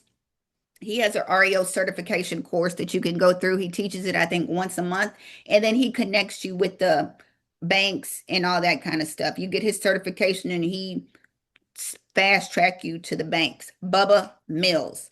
I'll drop that in the chat here shortly. But here are some other places where you can sign up as an agent to work with banks. And then they have an REO network, you guys. I know a lot of brokers and firms don't really talk about REOs or foreclosures and that kind of stuff, but yeah, it's a whole new world over here, like they say on Aladdin. It's a whole new world. Also, I always like to hit on this when I talk about foreclosures. A lot of y'all do property preservation. There's other lanes that you can get into when it comes to foreclosures, not just buying the properties or not just being an agent, but property preservation, right? Landscaping. You can be a vendor for some of these, like Fannie Mae. And here is the site. I don't know if it'll let me click on it. Ooh, it did. Look at me embedding the link. Boom. Contracting opportunities. I just clicked on the link. Let's see if it'll take me there real quick. But I know a lot of y'all do other things outside of real estate. Again, like I said, property preservation. Clearly, I can't read the little captcha. Maybe I am a robot. Okay, so let's see if it'll, and then I would press back. The blind leading the blind over here. I'm not sure. I was trying to look at the contracting opportunities, but anyway, you guys, you can come on here. That's why I put the chat up there for the website for you to see. And it tells you what kind of opportunities are needed by Fannie Mae. A lot of times they need landscaping people, clean out people who do trash outs, everything they need kind of stuff. Go in there, sign up, make a Change locks. Yep, change the locks. Thank you. Um, it won't take me to the home Oh, page. and notary. Notary is another one. Boom. Boom. Kia always be helping us out on here. Thanks, Kia. Um, but just different opportunities where you can sign up. Make sure you got a legit business. Y'all know I always say this, Cash App is not a legit payment form of payment. Cash App is not it. If nobody told you, your auction mama's telling you. Okay. It is not a legit form of payment. So get you a Stripe account, do something so you can do an invoice. You're working with the bank, so make it legit. Okay. I know y'all like, Ashley, you're flying through this because I know y'all got questions, is why I'm doing this, you guys. Here's another property, you guys. Opening bid 269. It looks like it's worth 335. My point is, when I put up properties like this, you see they just bought it in 2021, right? So we got a lot of properties that were just bought post-COVID that are in foreclosure. And again, the opening bid is the loan balance. The loan balance is the opening bid. If they just bought it in the past 3 or 4 years, they owe that whole loan. It's a lot of people who bought 2 years ago and never made a payment on their house. So that opening bid is going to be too high for most of my bidders to bid on the property, or for any bidders. You come to the auction for a discount. You don't come to pay full price. And so here's another one. Opening bid, look, it's 2.4. It says the house is worth 2.2. You know what I mean? So those are properties that you know are going to go back to the bank, right? They're going to revert back and become REOs. So here are some sites. So when I say submit an offer, I'm saying we'll go to one of these sites. We can walk through a couple of these. But here are some REO bank-owned websites. Where do you find REOs? There's Wells Fargo, Bank of America, and Truist all have their own REO sites. HUD Home Store, Home Path, Home Steps. These are all sites that show bank-owned properties. And don't worry, I'm going to take y'all through there. Let me get through some of these slides. Because I know it's almost bedtime. If y'all on the East Coast, it's 9:14 on the East Coast. On the West Coast, y'all having y'all's breakfast scramble doing Pilates on the beach. I know, because the sun just came up. So here are some sites if you want to write them down, take a screenshot, whatever you want to do. Let me look at this chat real quick because I know we got questions. I know we got questions. But if y'all let me get through some of these slides, I'll answer all of your questions, I promise. Do you have to have a realtor's license to be a BPO agent? Yes. For BPOs, that's broker price opinion. Broker price opinion. So you have to be a broker or a licensed agent. However, they have other positions, field inspectors, and you do not have to be licensed to do that. So you apply for a field inspector. Boom. Whoop, there it is. Yo, I'm gonna look at the questions here shortly. Other REO websites, auction.com. You can go on their site and they have foreclosures and then they have bank owned. So you filter it by bank owned and click there. And that's how it is on a lot of these sites. Especially if it's an auction site, just filter it by bank owned and they'll show you the bank owned properties. I'm putting it up there in case y'all are writing it down or screenshotting it. Don't worry, I'll take my time. And then I have REO Network if you're an agent. They do have a REO bank-owned network where they do like conferences and they offer education and they connect you with people and they have little classes that you can join and learn about. If you're an agent, I would strongly suggest you at least know like how to do a short sale, or you know what I mean, or know these sites in case people ask, because the foreclosures are coming. Whether you believe it or not, they're going to come. So, you know, just better to be prepared.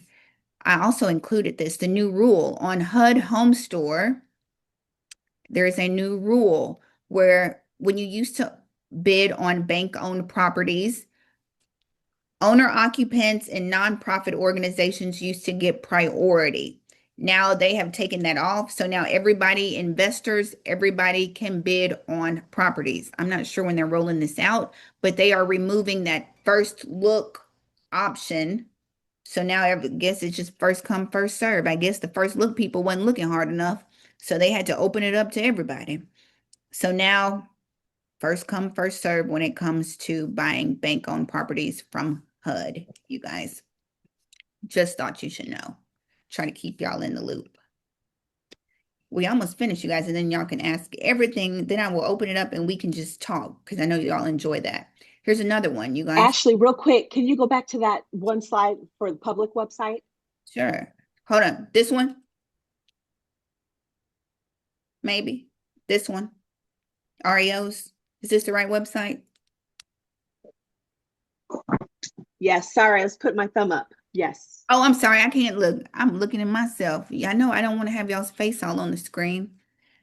Take your time. I used to have, hold on, let's see if I still got this for y'all. Because I used to have all the websites listed and I made it easy for y'all to get, but I don't know if I still have it.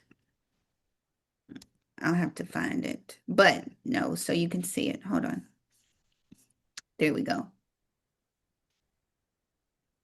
Y'all good? Yes, yes. If not, I'll come back to it again. And this is just showing like auction.com where you can filter it by bank owned and foreclosure. Foreclosure is auctions, bank owned is REO property. So if you're ever on auction.com, filter it, put in your state, county, zip, city, zip, and or address, it'll pull. Things to remember, no matter what you're buying, auction, REOs, stay in your budget, especially at the auction. Because y'all will get in the environment and people are bidding up and you will bid up on your property. Stay in your budget. Whatever your budget is, stay in it. There will always be another property, you guys. And you don't know who you're bidding against. You could be bidding against like their great grandmama. You know what I mean? And they want to keep the house in the family. So they're willing to pay any amount for it. And you just want to buy it to flip it. So make sure you stay in your budget. So I put a couple little things depending on your experience level. Limited funds, beginner, you guys, a lot of y'all can wholesale, and we can talk about this. We can talk about it at the end. Reach out to distressed homeowners, like driving for dollars, right? Those are people who look like their house is in distress, grass is overgrown. Reach out to them, write their address down, put it in PropWire, PropStream, white pages. Reach out to them and see if they want to sell their property, right? If you have some funds and a decent credit score, go to the bank owned route. If you know your blood pressure cannot handle talking to people and reaching out and you get a little nervous, just buy a bank owned property or do something like that. Larger budget, you can buy at auction. REO properties, you can do a flip, but y'all be careful depending on what market you're in. Just make sure you buy it at the correct price so you're not stuck. Because I'm seeing a lot of investors in foreclosure because they we're just buying and the market changed so quick and now they can't get off these properties. So it's not about having the biggest budget. It's about having the best strategy for what you've got. Okay. So in some other distressed opportunities, hoarder houses, divorce situations, people relocating for their jobs, expired listings, people who've been sitting on the market for a long time, code enforcement, and even storm damaged properties. Y'all, but with all of these, lead with love. Y'all don't be harassing these people. And you know what I mean? Because don't be harassing them, right? Especially if they just recovered from a storm, if they just lost a job, going through a divorce or a death. Because some of y'all be out here harassing these people. I know because when I'm I harassing them right now. see harassing, because I know when I call, they almost want to go off on me until I tell them I'm here to help you. I'm not trying to, I know they calling you. And we'll finish up and then we'll do questions. Y'all know we have another masterclass coming up next Tuesday. If y'all want to reach out to homeowners who are behind on their mortgage and distressed, boom, next Tuesday, July 15th, we'll be back here and I will talk all about that. Letters, marketing, boom, what to say, how to find them, all of that is next Tuesday. And then next Thursday, all about bank owned. A lot of y'all are in this one, have already signed up for this class. Bank owned boot camp, all about making offers, finding the websites, how to do your due diligence. A bunch of y'all are already in this one. I will drop the links in the chat. This is next Thursday. I'm working, golly. I got to do auctions and these master classes. And then tentatively, we will probably have like a little 3-day boot camp. We'll see. We will see about a little 3-day. If you're interested in reaching out to pre-foreclosures, we're going to talk about it. We will talk about it for 3 days. You got me for 3 days. one-on-one. And I'll drop all the links down below. Y'all know, if you didn't know, I'm on YouTube. You guys, your auction mama. I've got like 300 videos on YouTube about auctions and foreclosures and me going live and previous master classes. So check that out. And guess what, you guys? Y'all don't have to introduce yourself. I'm on Instagram. I'm on YouTube. That is how you reach me. Your agent Ashley everywhere. Instagram, YouTube, and Gmail. Your agent Ashley. And guess what? Now we can talk and I can answer all the questions that your heart desire. And if you have to go to work or go to bed or go eat dinner or whatever you're about to do, you can go do that. And I'll send out the replay tomorrow, you guys, and let me drop the master classes. And then we will open up the door, the floor, the windows to the wall to questions. You guys, here are the hold on, those are the letters. I'm supposed to be sending y'all the how to sign up for the classes next week. Y'all forgive me. I have so many little links here. Okay. Y'all gonna raise your hand or what we gonna do? Maybe y'all should raise hands. Is that what y'all want to do? Hold on. Let me put the link to the master classes in here. And then I will take your questions because I know that's really the part that y'all really enjoy the most when I do these master classes. Hold on, you guys. Give me 2 seconds. You're welcome, Judith. And don't forget the replay. I will send out the replay within about 24 hours. I have an auction in the morning, you guys. So let me auction and then I will send this out. There, I just put the link for all the master classes. If y'all want to be jump into any of those, they're just like this one, but probably a little smaller and I can really talk and answer questions the whole time. But here we go. Now, hold on. Let me let Loopy, what question did you have that I cut you off on? Because you know I want to come back to you. Talk to me. And let me Okay, cool. So, damn, hold on. I'm calling people, getting on people nerves. Right. So when you do the auctions for the foreclosures, and say for instance is for a mortgage, right? uh-huh. But you also can get foreclosed on with the HOA. Right. How does that work as far as I know both have to get paid, Mm-hmm. but say for instance, if there's a mortgage left on the property and the people are not necessarily far behind on their mortgage, but they're actually being foreclosed on by the HOA, how does that work where the HOA can actually take the house? Right. It's the same thing like with taxes. You know, when people have a mortgage on their house, but they auction it off at tax sales, people are always like, well, what happened to that mortgage if you buy a house at tax sale? Right. A lot of people wonder that. It's the right of, I can't think of the exact word, but basically first come, first serve. Whoever files that notice first gets paid first. So if HOA goes ahead and files that foreclosure, they get priority over that. You pay that HOA and then you get ownership of that property. Like taxes. Like when tax sales and tax deeds happen, the Hmm. tax you pay that taxes and it wipes out that mortgage if you buy a property at the tax deed sale because the tax was filed first in foreclosure. Basically, I can't think of the exact wording that they use because there's a phrase like the first to file is the first to, I can't think of the phrase. So the mortgage company will just lose. Yeah. So if it's a 200,000, so say we're gonna just use $200,000 because that's a simple number. $200,000 house.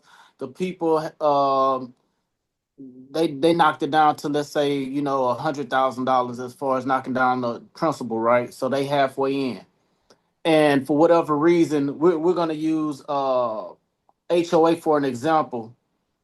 So if the HOA filed on them for, let's say, 5 grand worth of back HOA fees, then the HOA people get possession of the house for 5 grand. They'll sell it at And auction. It'll be foreclosed on for auction. Yeah.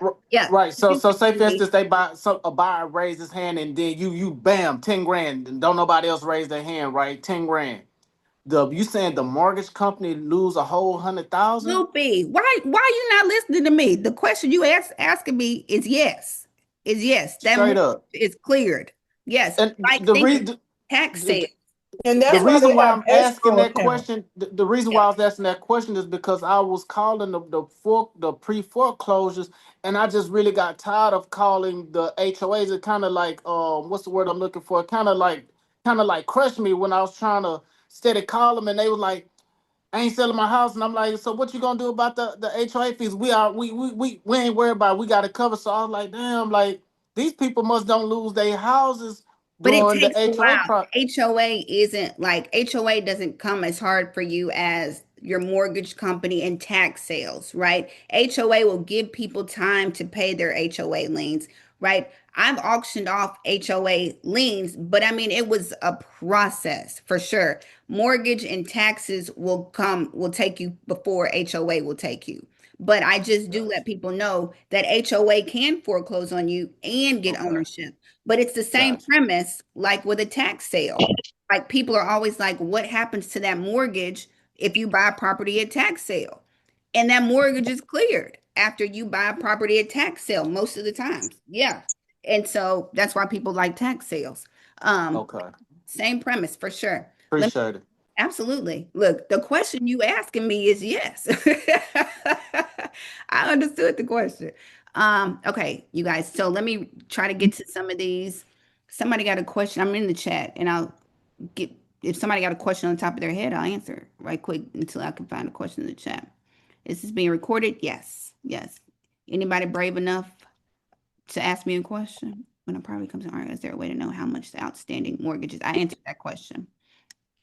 I think I need a BPO agent to send me hot to call before the BPO agents working their own leads, I'm No, sure. no, so I have a BPO out here, Yeah, and I've done some creative deals. So basically, with a BPO, right? The BPO, say for instance, I got a property that I'm gonna take over subject to, but they're behind. I've had a BPO go to the house to do a BPO analysis, yeah. but you will want to be there so you can point out all the stuff that's wrong with the Oh, property. So that way you can either go for a short sale or go for the discount, right?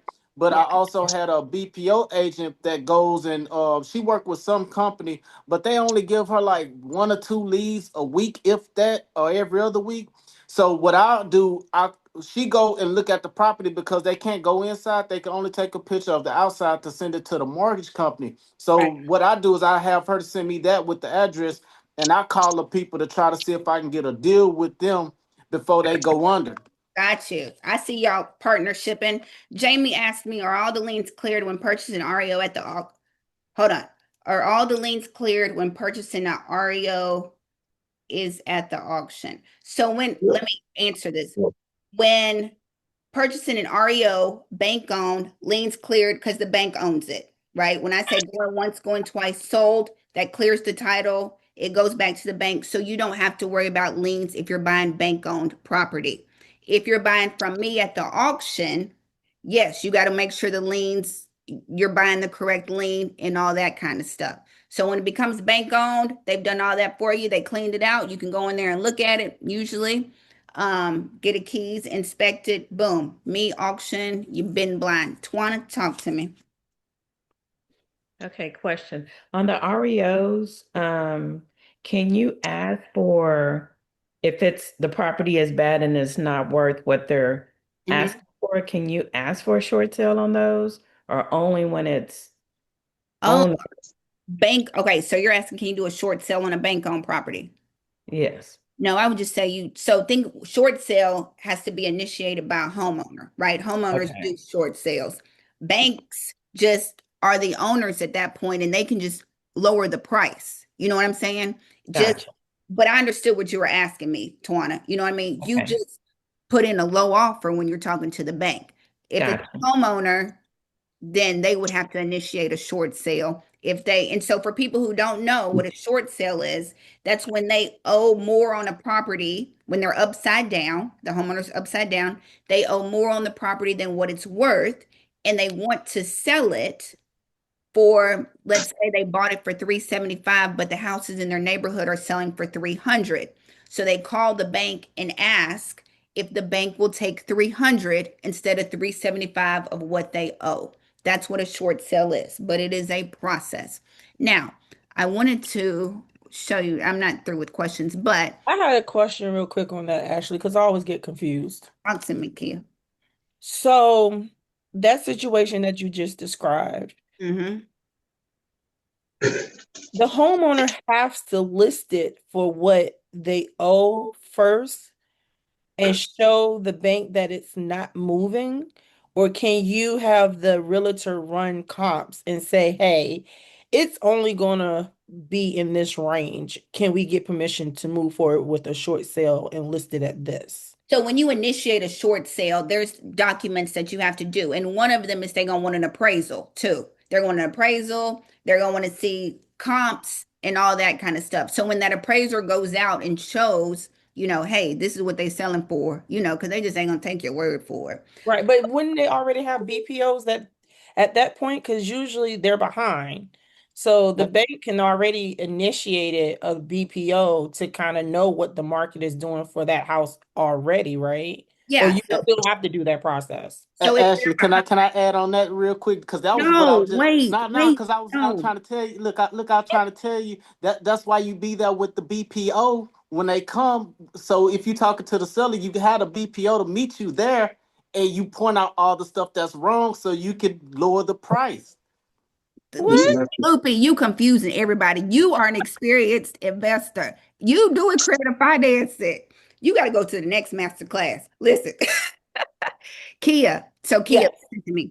So see, Loopy done threw me off because I can't even remember what the question was. A BPO is a broker price opinion. I just seen that pop up. Boom. So it's So the kissing cousin, a dirty version, basically, I say, of a appraisal. I just saw the question, so I was answering that for them real boom, I quick. saw that. Now, Kia, your question, you said they might already have a BPO. Now, that's if they're behind. Keep in mind, a lot of homeowners will try to sell before they get behind, right? So the bank doesn't have any knowledge that, they about to miss a mortgage payment. They just want to sell and they see their neighbors are selling for less and they want to get off of it. So that's when they initiate a short sale too, right? Now, Okay. you're right. If they in foreclosure and they had a BPO done, then they might have a record of that. So they can be in the mindset of seeing if they can short sell, even if it's not at a typical 91 days past due, like Right. they're not in the default. So they Anybody can might, short sale, right? If your house, if you are upside down, and just because people are upside down don't mean they're in foreclosure, so right? they don't have to be behind, but just like, I need to move,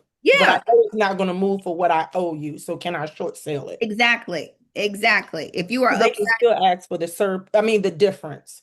So if I owe 75,000 after I sell it for 300, the bank can still make some kind of agreement to get their 75 to be made whole. well, most of the time when they short sale, they agree to that lower amount, right? The seller just doesn't get anything. And the seller doesn't get anything, it can ping your credit too when it Mhm, comes to doing a short sale.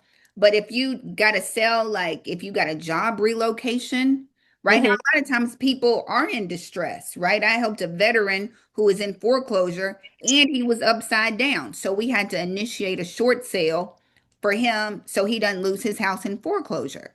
So, but no, you don't have to be behind to initiate a short sale, but usually people are behind. But if you got to move, I mean, shoot, if you seeing your neighbor selling and you're watching your equity go down the drain, you might be like, look, let me hurry up and get up off this because the market is changing. You know what I mean? Okay.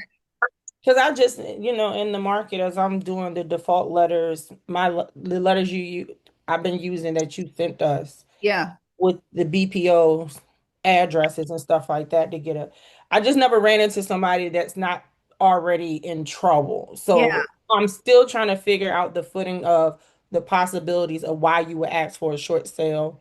And I didn't even know that was an option. I yeah. thought it was only when you're like so hot in water. Yeah. So no, people have to move for whatever reason, but usually people use it when they are behind or in foreclosure or something like that, trying to get off of it.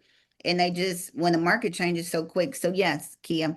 And Okay. I Thank know, you. let me show y'all something really quick because somebody asked, this is HUD Home Store because somebody said, who do you make an offer to? This is a bank-owned site. This is HUD's site of their bank-owned properties, the ones that didn't sell and they took them back. And so here it is. You can click on whatever state you live in, right? I clicked on Texas and Boom, they'll pull up properties. Okay, these are all bank owned. See, this one is reduced, and you would click on it. Right now, all of them are bank-owned properties. They have an agent that is the listing agent. Some of y'all want to be the listing agents.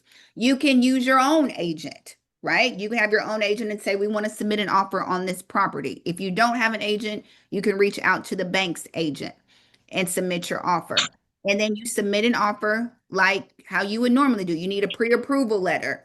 You need your purchase and sale agreement. There's some other addendums that come with buying a bank-owned property, but it's the same way. You can use financing. They'll pay your closing costs.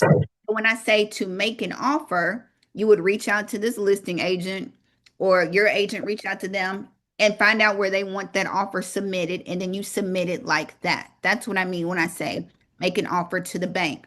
And that's HUD Home Store, Home Path, sites that I put up is where you would offers to. Does that make sense to everybody? So in case there was any confusion, like how do I make an offer? There are these sites. And a lot of times they can be on the MLS. They'll be listed REO, and then you submit an offer that way through your real estate agent. Contract, pre-approval, boom. So even if they reduce the price, you can offer less. Yes, you can. Negotiate with them.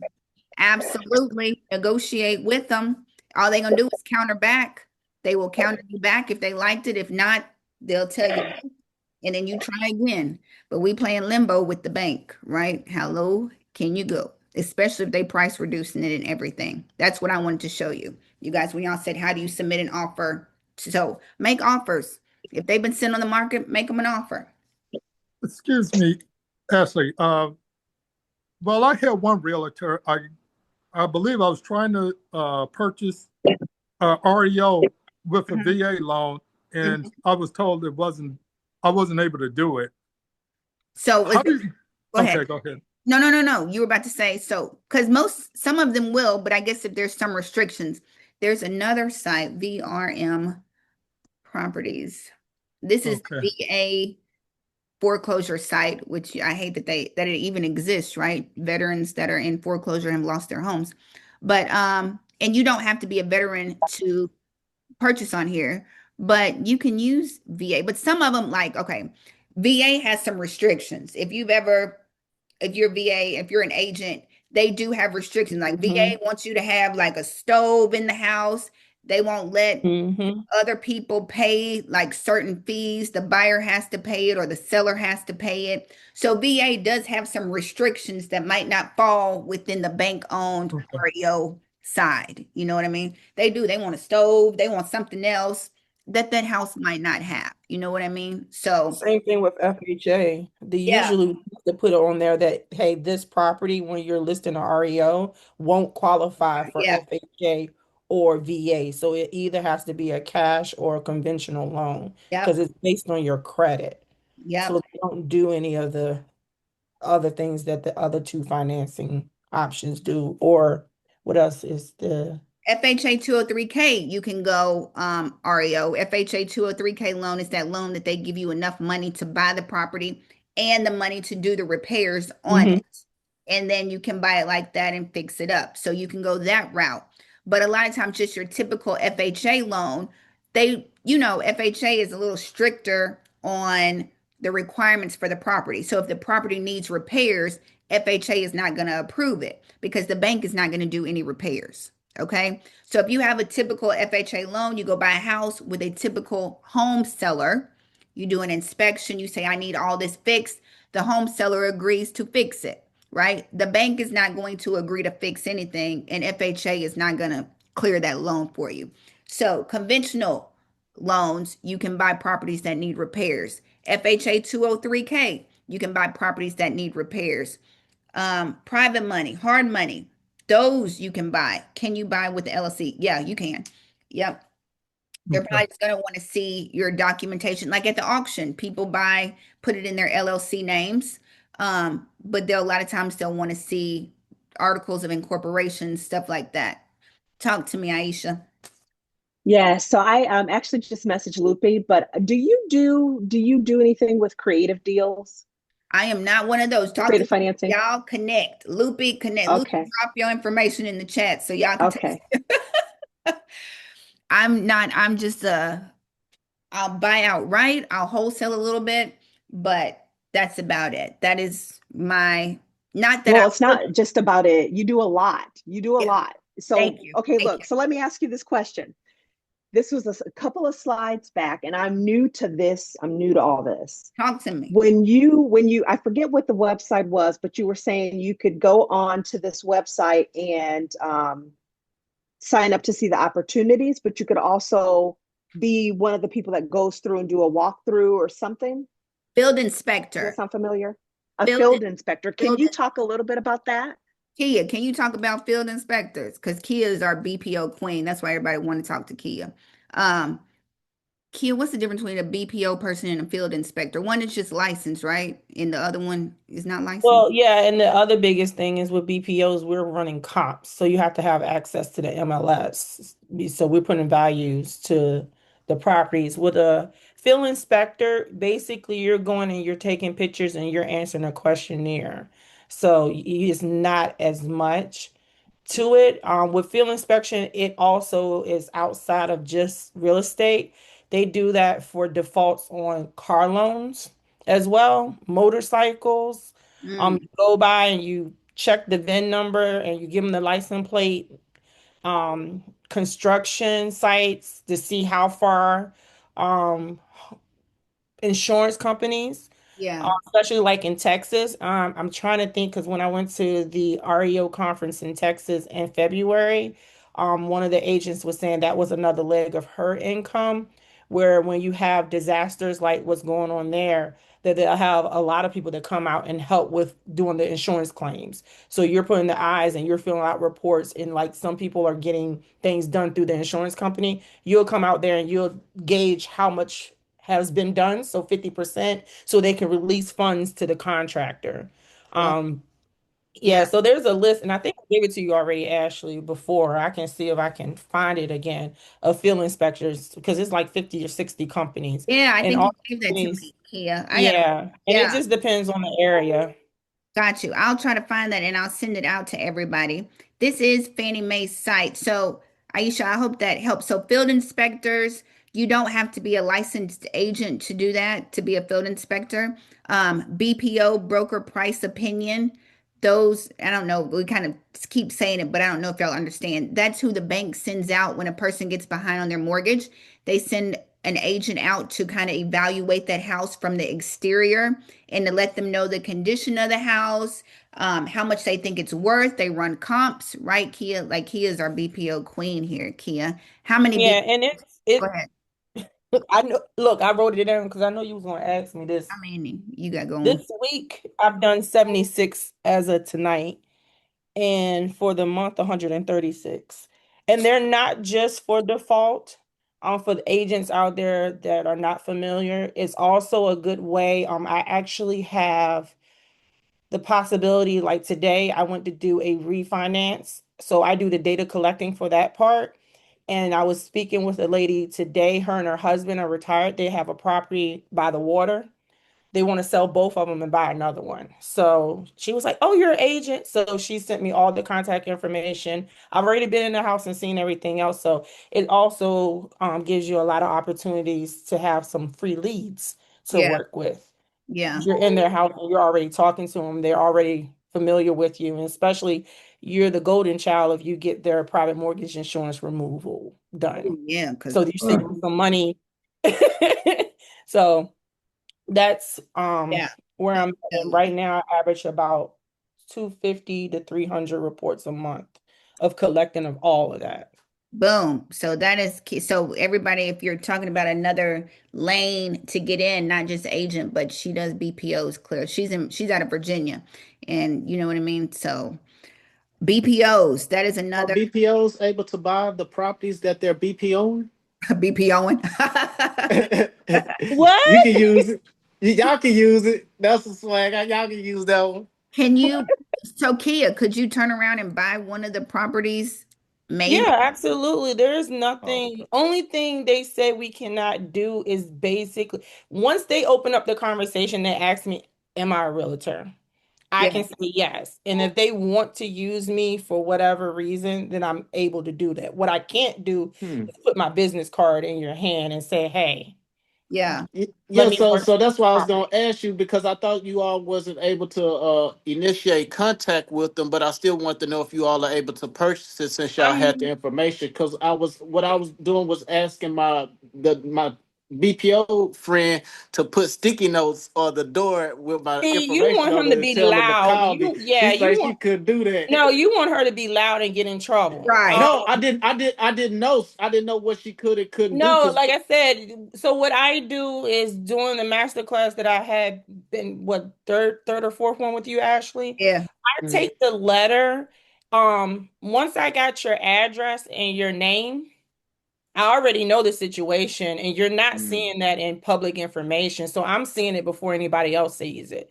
So the way we construct that, and let me take it back a step, like Ashley said, for me, I know how y'all wholesale investors, y'all energy is Yeah. different than mine.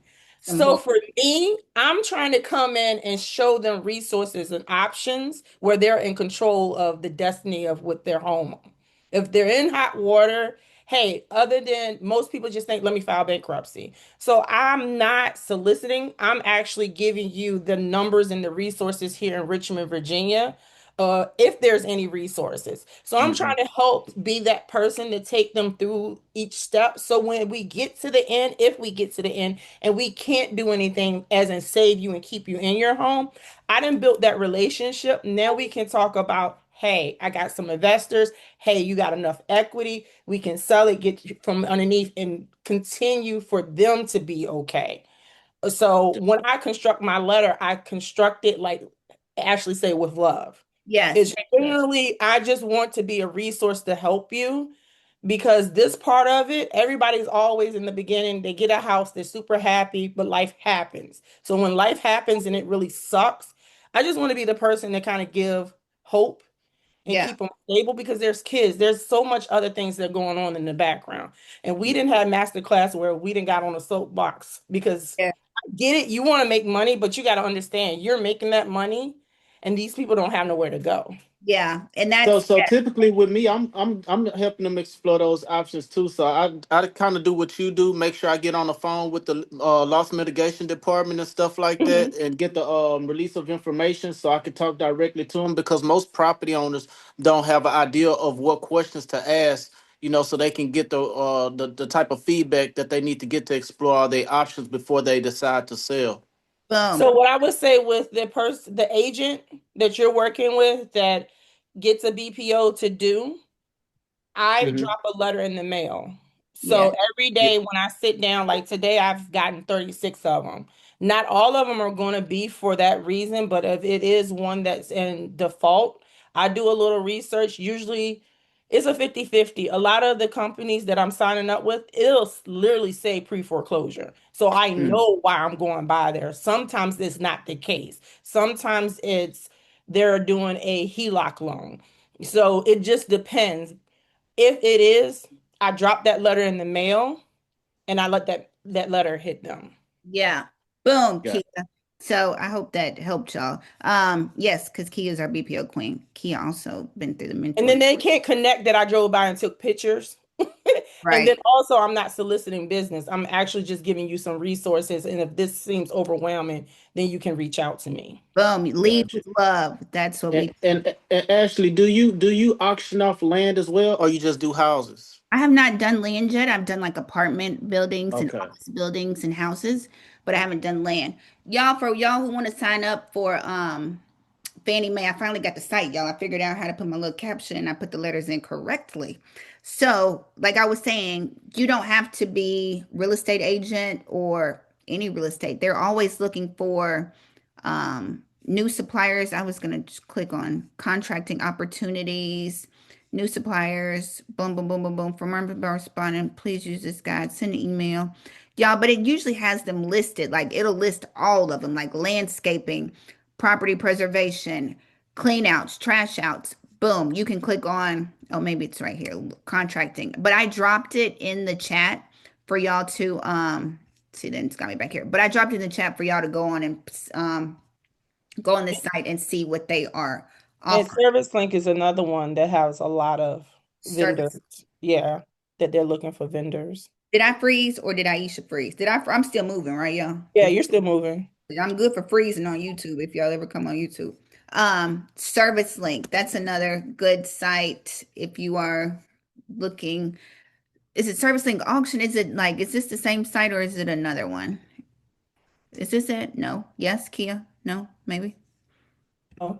No, there's another one. That's an auction website. It's a Of course, I got Service the Link. auction. I can put it in the chat. Oh, I gotta look it up. I can look, or y'all can write it down and do your own research. Look, Where it says vendors, go down a little bit. Right oh, right there is there. vendors. Yeah. So Service Link, you guys. Servicelink.com is the site for you to sign up. Is that for BPOs too, Kia? That's for BPOs, that's for notary, that's for trash outs, that's for lockouts. They do a lot of the extra pieces Boom. that you can sign up for the landscaping.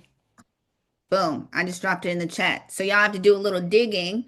There's so many different avenues that you can list properties, you can list REOs, you can do BPOs, you can be a field inspector, you can just be an investor. You know what I mean? You can just be what you want to be.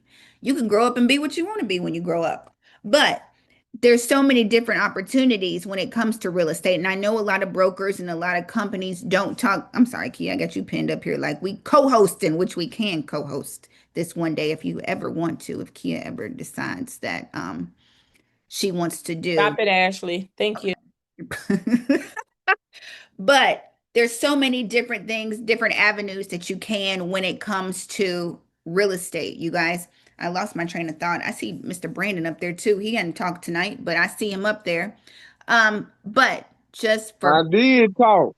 oh, did you? I talked in the chat. Yes, Yeah. he did. He said we can go all day. And I said, no, you Yeah. can't, Mr. Because I Brandon Brandon. always. told you we don't get tired. Y'all, I got a question, Ash. what is it, Brandon? Out of all them jobs doing all that cleanup and this and that, Yeah. can I water their grass and get paid? Brandon, I do not think that's I mean, I think you need to put that under the umbrella of landscaping. You mean You You can you winterize it. You can drain the water out of the house. irrigation or winterize. There you go. Look, can I that, spray some that, water on it? Um, so you guys, that, that is y'all, unless y'all got some more questions, because I know y'all can go all night. Y'all will have us on here, but y'all on the East Coast, I know it's bedtime for a lot of y'all.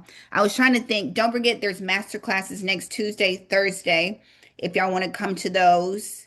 And I give away information like trustees, foreclosure trustees, checklists, inspections. Like I give away stuff in those because they're smaller and we can really talk in those classes like that. Um, Y'all will be there. Okay, well, y'all sign up for it. Make sure you come. I'll send out the link. The replay of this will be up tomorrow. I have auctions tomorrow, so give me a second to get the replay up and sent back out to you all. I encourage you all to go to an auction. They're free. You can always go to an auction. Um, what else? Go to some meetups if you have a real estate meetup where you are.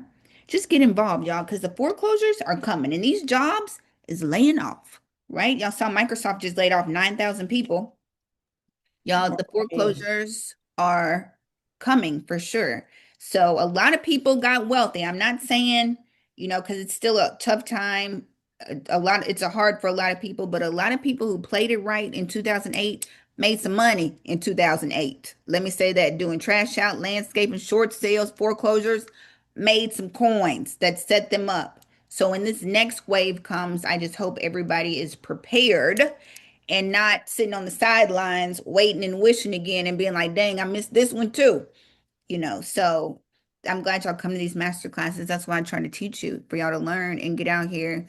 But you don't, the fish not gonna jump in the boat. I keep saying that. Why? When people learn a quote, they run it in the ground. I learned that. Oh, speaking of that, Ashley, Like when he you were doing one of your lives and you were trying to come up with it, I put it in the chat, but I don't think you saw it. I was feel like your new line should be, it ain't no joke if you don't pay that note. Here it is. I love it. I'm copying it, copyrighted. Because it ain't no joke if you don't pay that note. She right.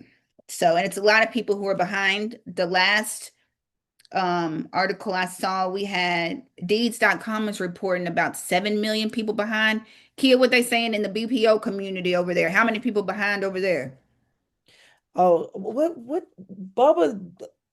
Look, I'm tongue-tied because we were like so low on how many people, like close to 1 million people behind. Yeah, it's more than that. It's way more than Uh, that. Um, Ashley, I got one last question, okay, hold on. real What quick. Aisha said, yep, I did over 1,000 BPOs and notary work back You then. know, that's right, Alicia. People was You have working, my baby. type of time. Yes, Alicia. They was working. Trash out people making a killing back then. But go ahead, Loopy, talk to me. Hey, because I know you're so familiar with the foreclosures. So, are you saying that a lot of these foreclosures are still backed up from like the post-COVID situation? So they Yeah, didn't really get slam dunked on as far as when they lifted up those moratoriums. That's Not what you're at saying? all. not at all. They So haven't. it's still like an avalanche of stuff that's still yet to come from that. Yes, You got a from lot of investors that brought those notes. yeah, so a lot of COVID is still backed up. They put that moratorium for 2 years when COVID hit. Those people are still, people call me every day who have not paid in 3 and 4 years. And it's like, so there's there's a process when you go into foreclosure. So a lot of people did the moratorium, they come out, they go into forbearance, they come out of forbearance, they try to do a modification, come out of a modification, they file bankruptcy, go back into Mm. foreclosure. So it's so many people who are just in this loop and who have not paid. Y'all, this man told me when I said, how much do you owe past due? He said $129,000 past due. I'm like, so you haven't paid your mortgage in at least 4 or 5 years to be $130,000 past due on your mortgage and not in foreclosure. So that's why I'm saying when COVID, you got a whole bunch of people coming through COVID that have not actually been through the foreclosure process. VA, right, Alicia? VA foreclosures, they extended their moratorium because so many veterans were in foreclosure that they extended their moratorium. So they didn't have to pay. It's so many, y'all. And then all these people who were promised that they could get a better rate if they bought the, what is it, date the rate, marry the house, and interest rates have not gone down yet. 40% of refinances are getting denied. 40%. So people who thought they could refinance Mm-hmm. are getting denied and can't refinance, and they stuck with this high mortgage payment that they can't afford. And then these jobs laying off, y'all. The jobs not loyal out here. It's just I always say it's a perfect storm, right? We got so many things going on right now in real estate that y'all, if the banks were to ever turn on the faucet to foreclosures, Mm-hmm. y'all, it would. It seemed like they're gonna take all the houses back then if a lot of these people are so far underwater, is what it sounds like from what you're saying. Who And knows? I think they trying to figure it out too. And since you yes. said that, I always had to share my article about how many people underwater right now. Because when you watch the news, they make you seem like everybody has equity and everybody does not have equity. If y'all follow me, y'all know I did this video on people who are underwater. Louisiana, 1 in every 10 mortgages Mm-hmm. are seriously underwater in Louisiana right now. 1 in every 10. Kentucky, 1 in every 14. Mississippi, it's a lot of states around me here. Arkansas, Iowa, Oklahoma, 1 in every 18 mortgage. So even if you were in foreclosure and you wanted to sell, a lot of people can't even sell, right? Because they upside down. Or they're gonna have to, that's why I'm like, I better get certified in short sales because a lot of people are going to have to short sale if you underwater. These are the top, they listed a lot. I'll drop this in the chat too. Georgia is number 19. 1 in every 33 mortgages are underwater in Georgia. My state is number 22. Who, it's a lot of people, everybody does not have equity to sell. And the longer these houses sit on the market, think about that. It's a buyer's market right now. The longer these houses sit on the market, what do people do? They start reducing their prices. And if everybody in your neighborhood start reducing their price, there go your equity too. So the longer we sit in, that's why I tell people you don't want to catch a falling knife. If you are buying a house right now, you need to negotiate. If you are an investor, if you're a home buyer, you need to negotiate so you're not upside down. You don't want to inherit somebody's headache. What, Ashley. yeah, yeah, Kia, I was reading the comment in the Oh, go ahead. no, Kia, it's okay. What equity is needed to sell? I mean, you got to have enough to cover, you know what I mean? Equity is that money when you sell your house, you get some money back. You know, you need money to move. Some people just gonna break even, right? Because even if you sell, you have closing costs that come with that. If you have an agent, you got to pay commission, right? So you need some equity and hopefully you have a little money to move, you know? So look, Alicia put at least 20%. Some people don't have, that's when y'all get these 100% financing loans and put, except for VA, because VA is a good loan, but 100% Yeah, financing, you don't have. gotta pay them taxes too. Yep, and equity, right? And that's everybody taxes going up. Mm-hmm. Everybody's like these fixed payments, right? You like get a fixed rate. That's true, but the only thing fixed is the principal and the interest. Because taxes and insurance can all go up. And when everybody bid up in 2022, 2021, we was in these bidding wars. Now these counties have come back and reassessed because y'all done bid up $100,000. You know they gonna the city and county got to get paid. So Mm-hmm. now everybody's taxes are going up, and that's in their mortgage payment, right? So it's just so much. Kia, what was you about to say? And then we can all go to bed. So Tuesday I got cussed out by a Oh, was that client. what you was about to say? So Yeah, got cussed out by what? By who? by someone for when you were talking about getting denied for refinancing or trying to take out a HELOC. And Yeah, I'm starting to see that more and more because everybody is so strapped and things are so expensive, people can't do the work that needs to be done to their home. yeah, So a lot of people don't recognize, especially even though they're trying to take, like this gentleman was trying to take out the loan to do projects on his house. But because they've been not done for yeah. so long, the bank wouldn't give him any money. So he called me Tuesday, cussing me smooth out.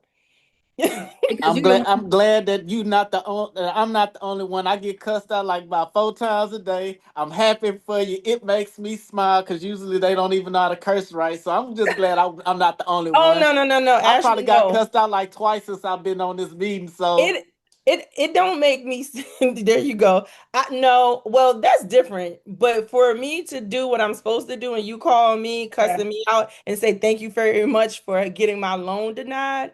No, I'm gonna read you and I'm gonna let you know that yeah. I don't have anything to do with the bank decides to do, and taking your frustration on me is not what you want to do. And a lot of people like, because y'all know if you follow me any amount of time, I was not in no shade if you were like, don't, no judgment here. I was never on that date the rate, marry the house train. Like I was never on that, like, because I know what that sounds like when you actually think about that. You know, I was around in 2008, right? I was around in 2006. I got licensed in 2006. So when you tell somebody to buy a house, date the rate, marry the house, which is because NAR came back and retracted that, that is predatory Predatory lending. lending.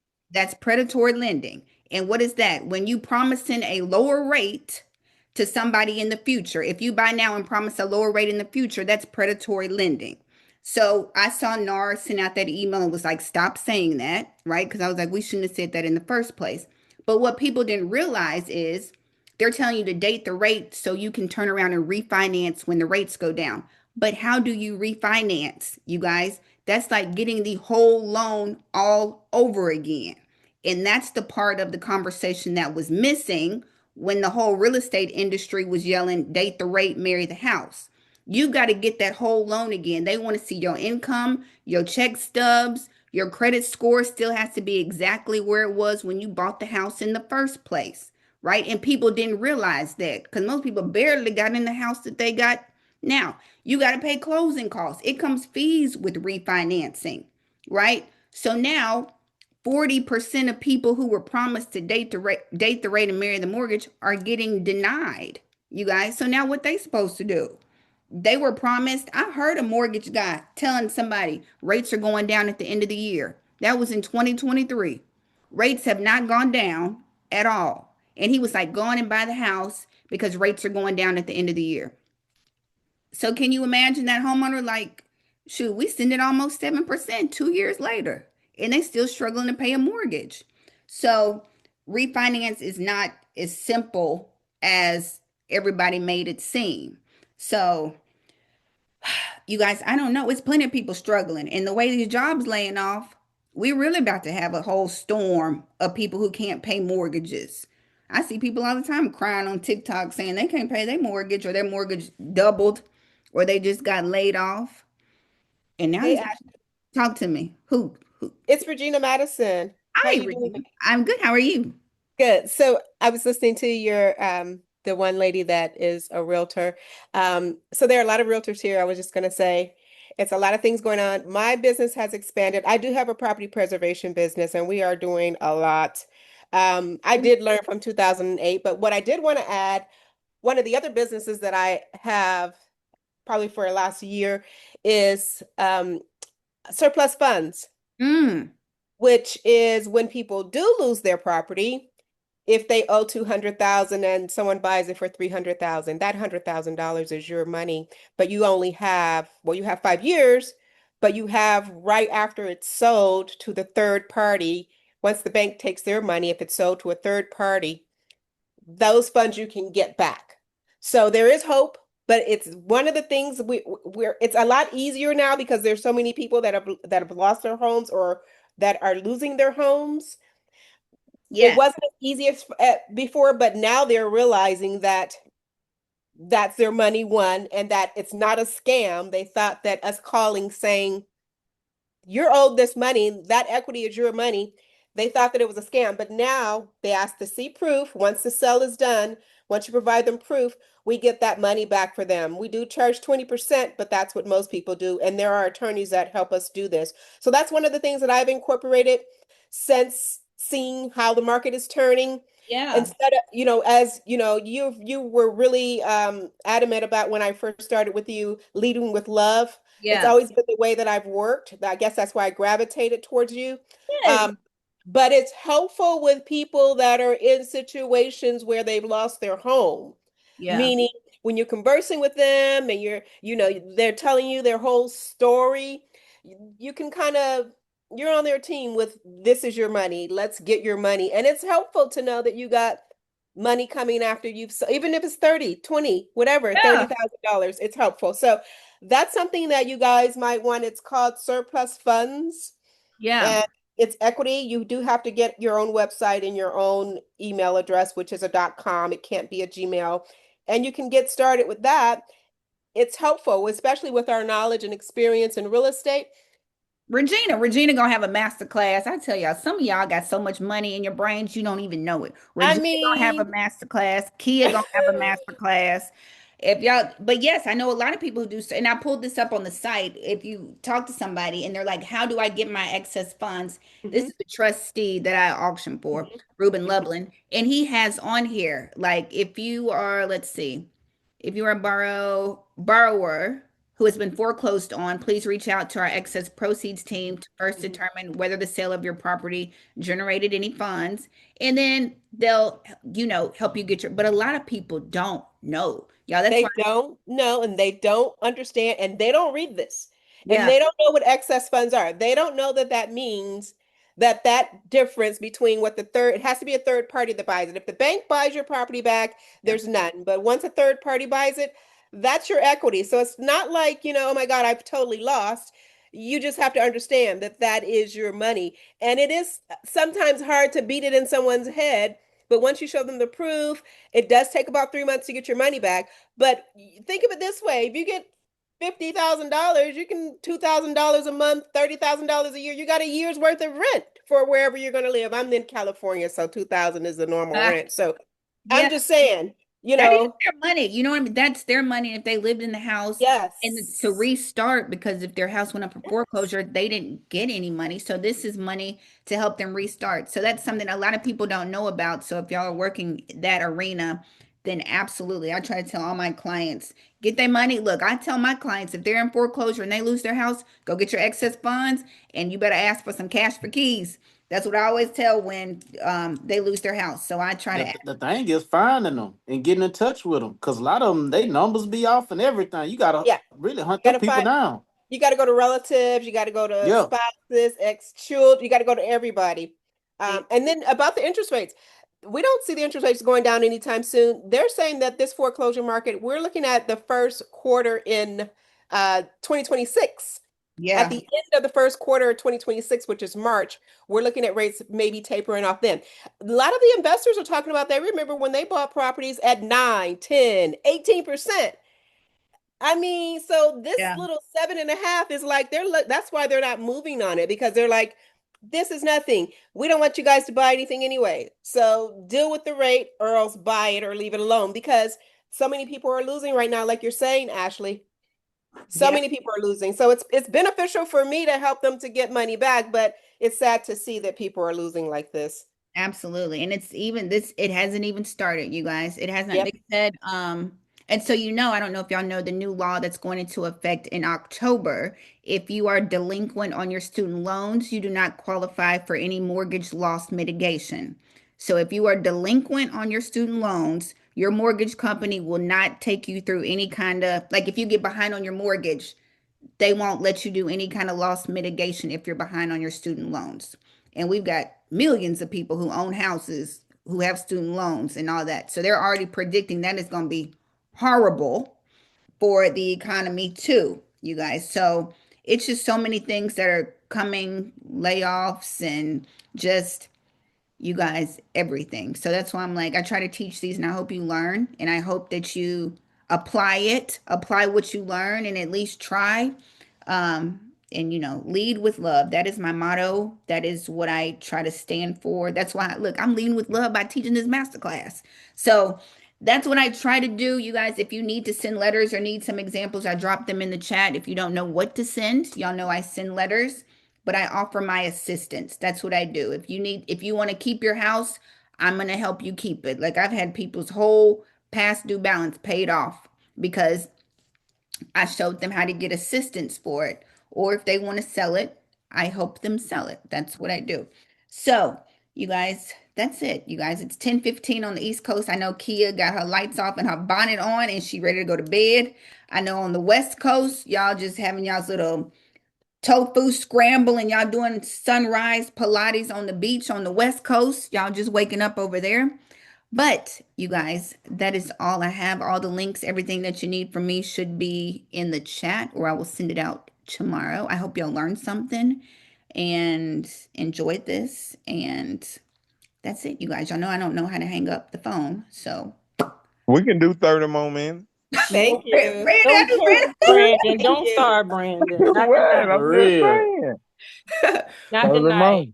Brandon will have us on here doing a sleepover lock-in. Right. I'll just Yeah. go straight in and watch The Shy be I, released.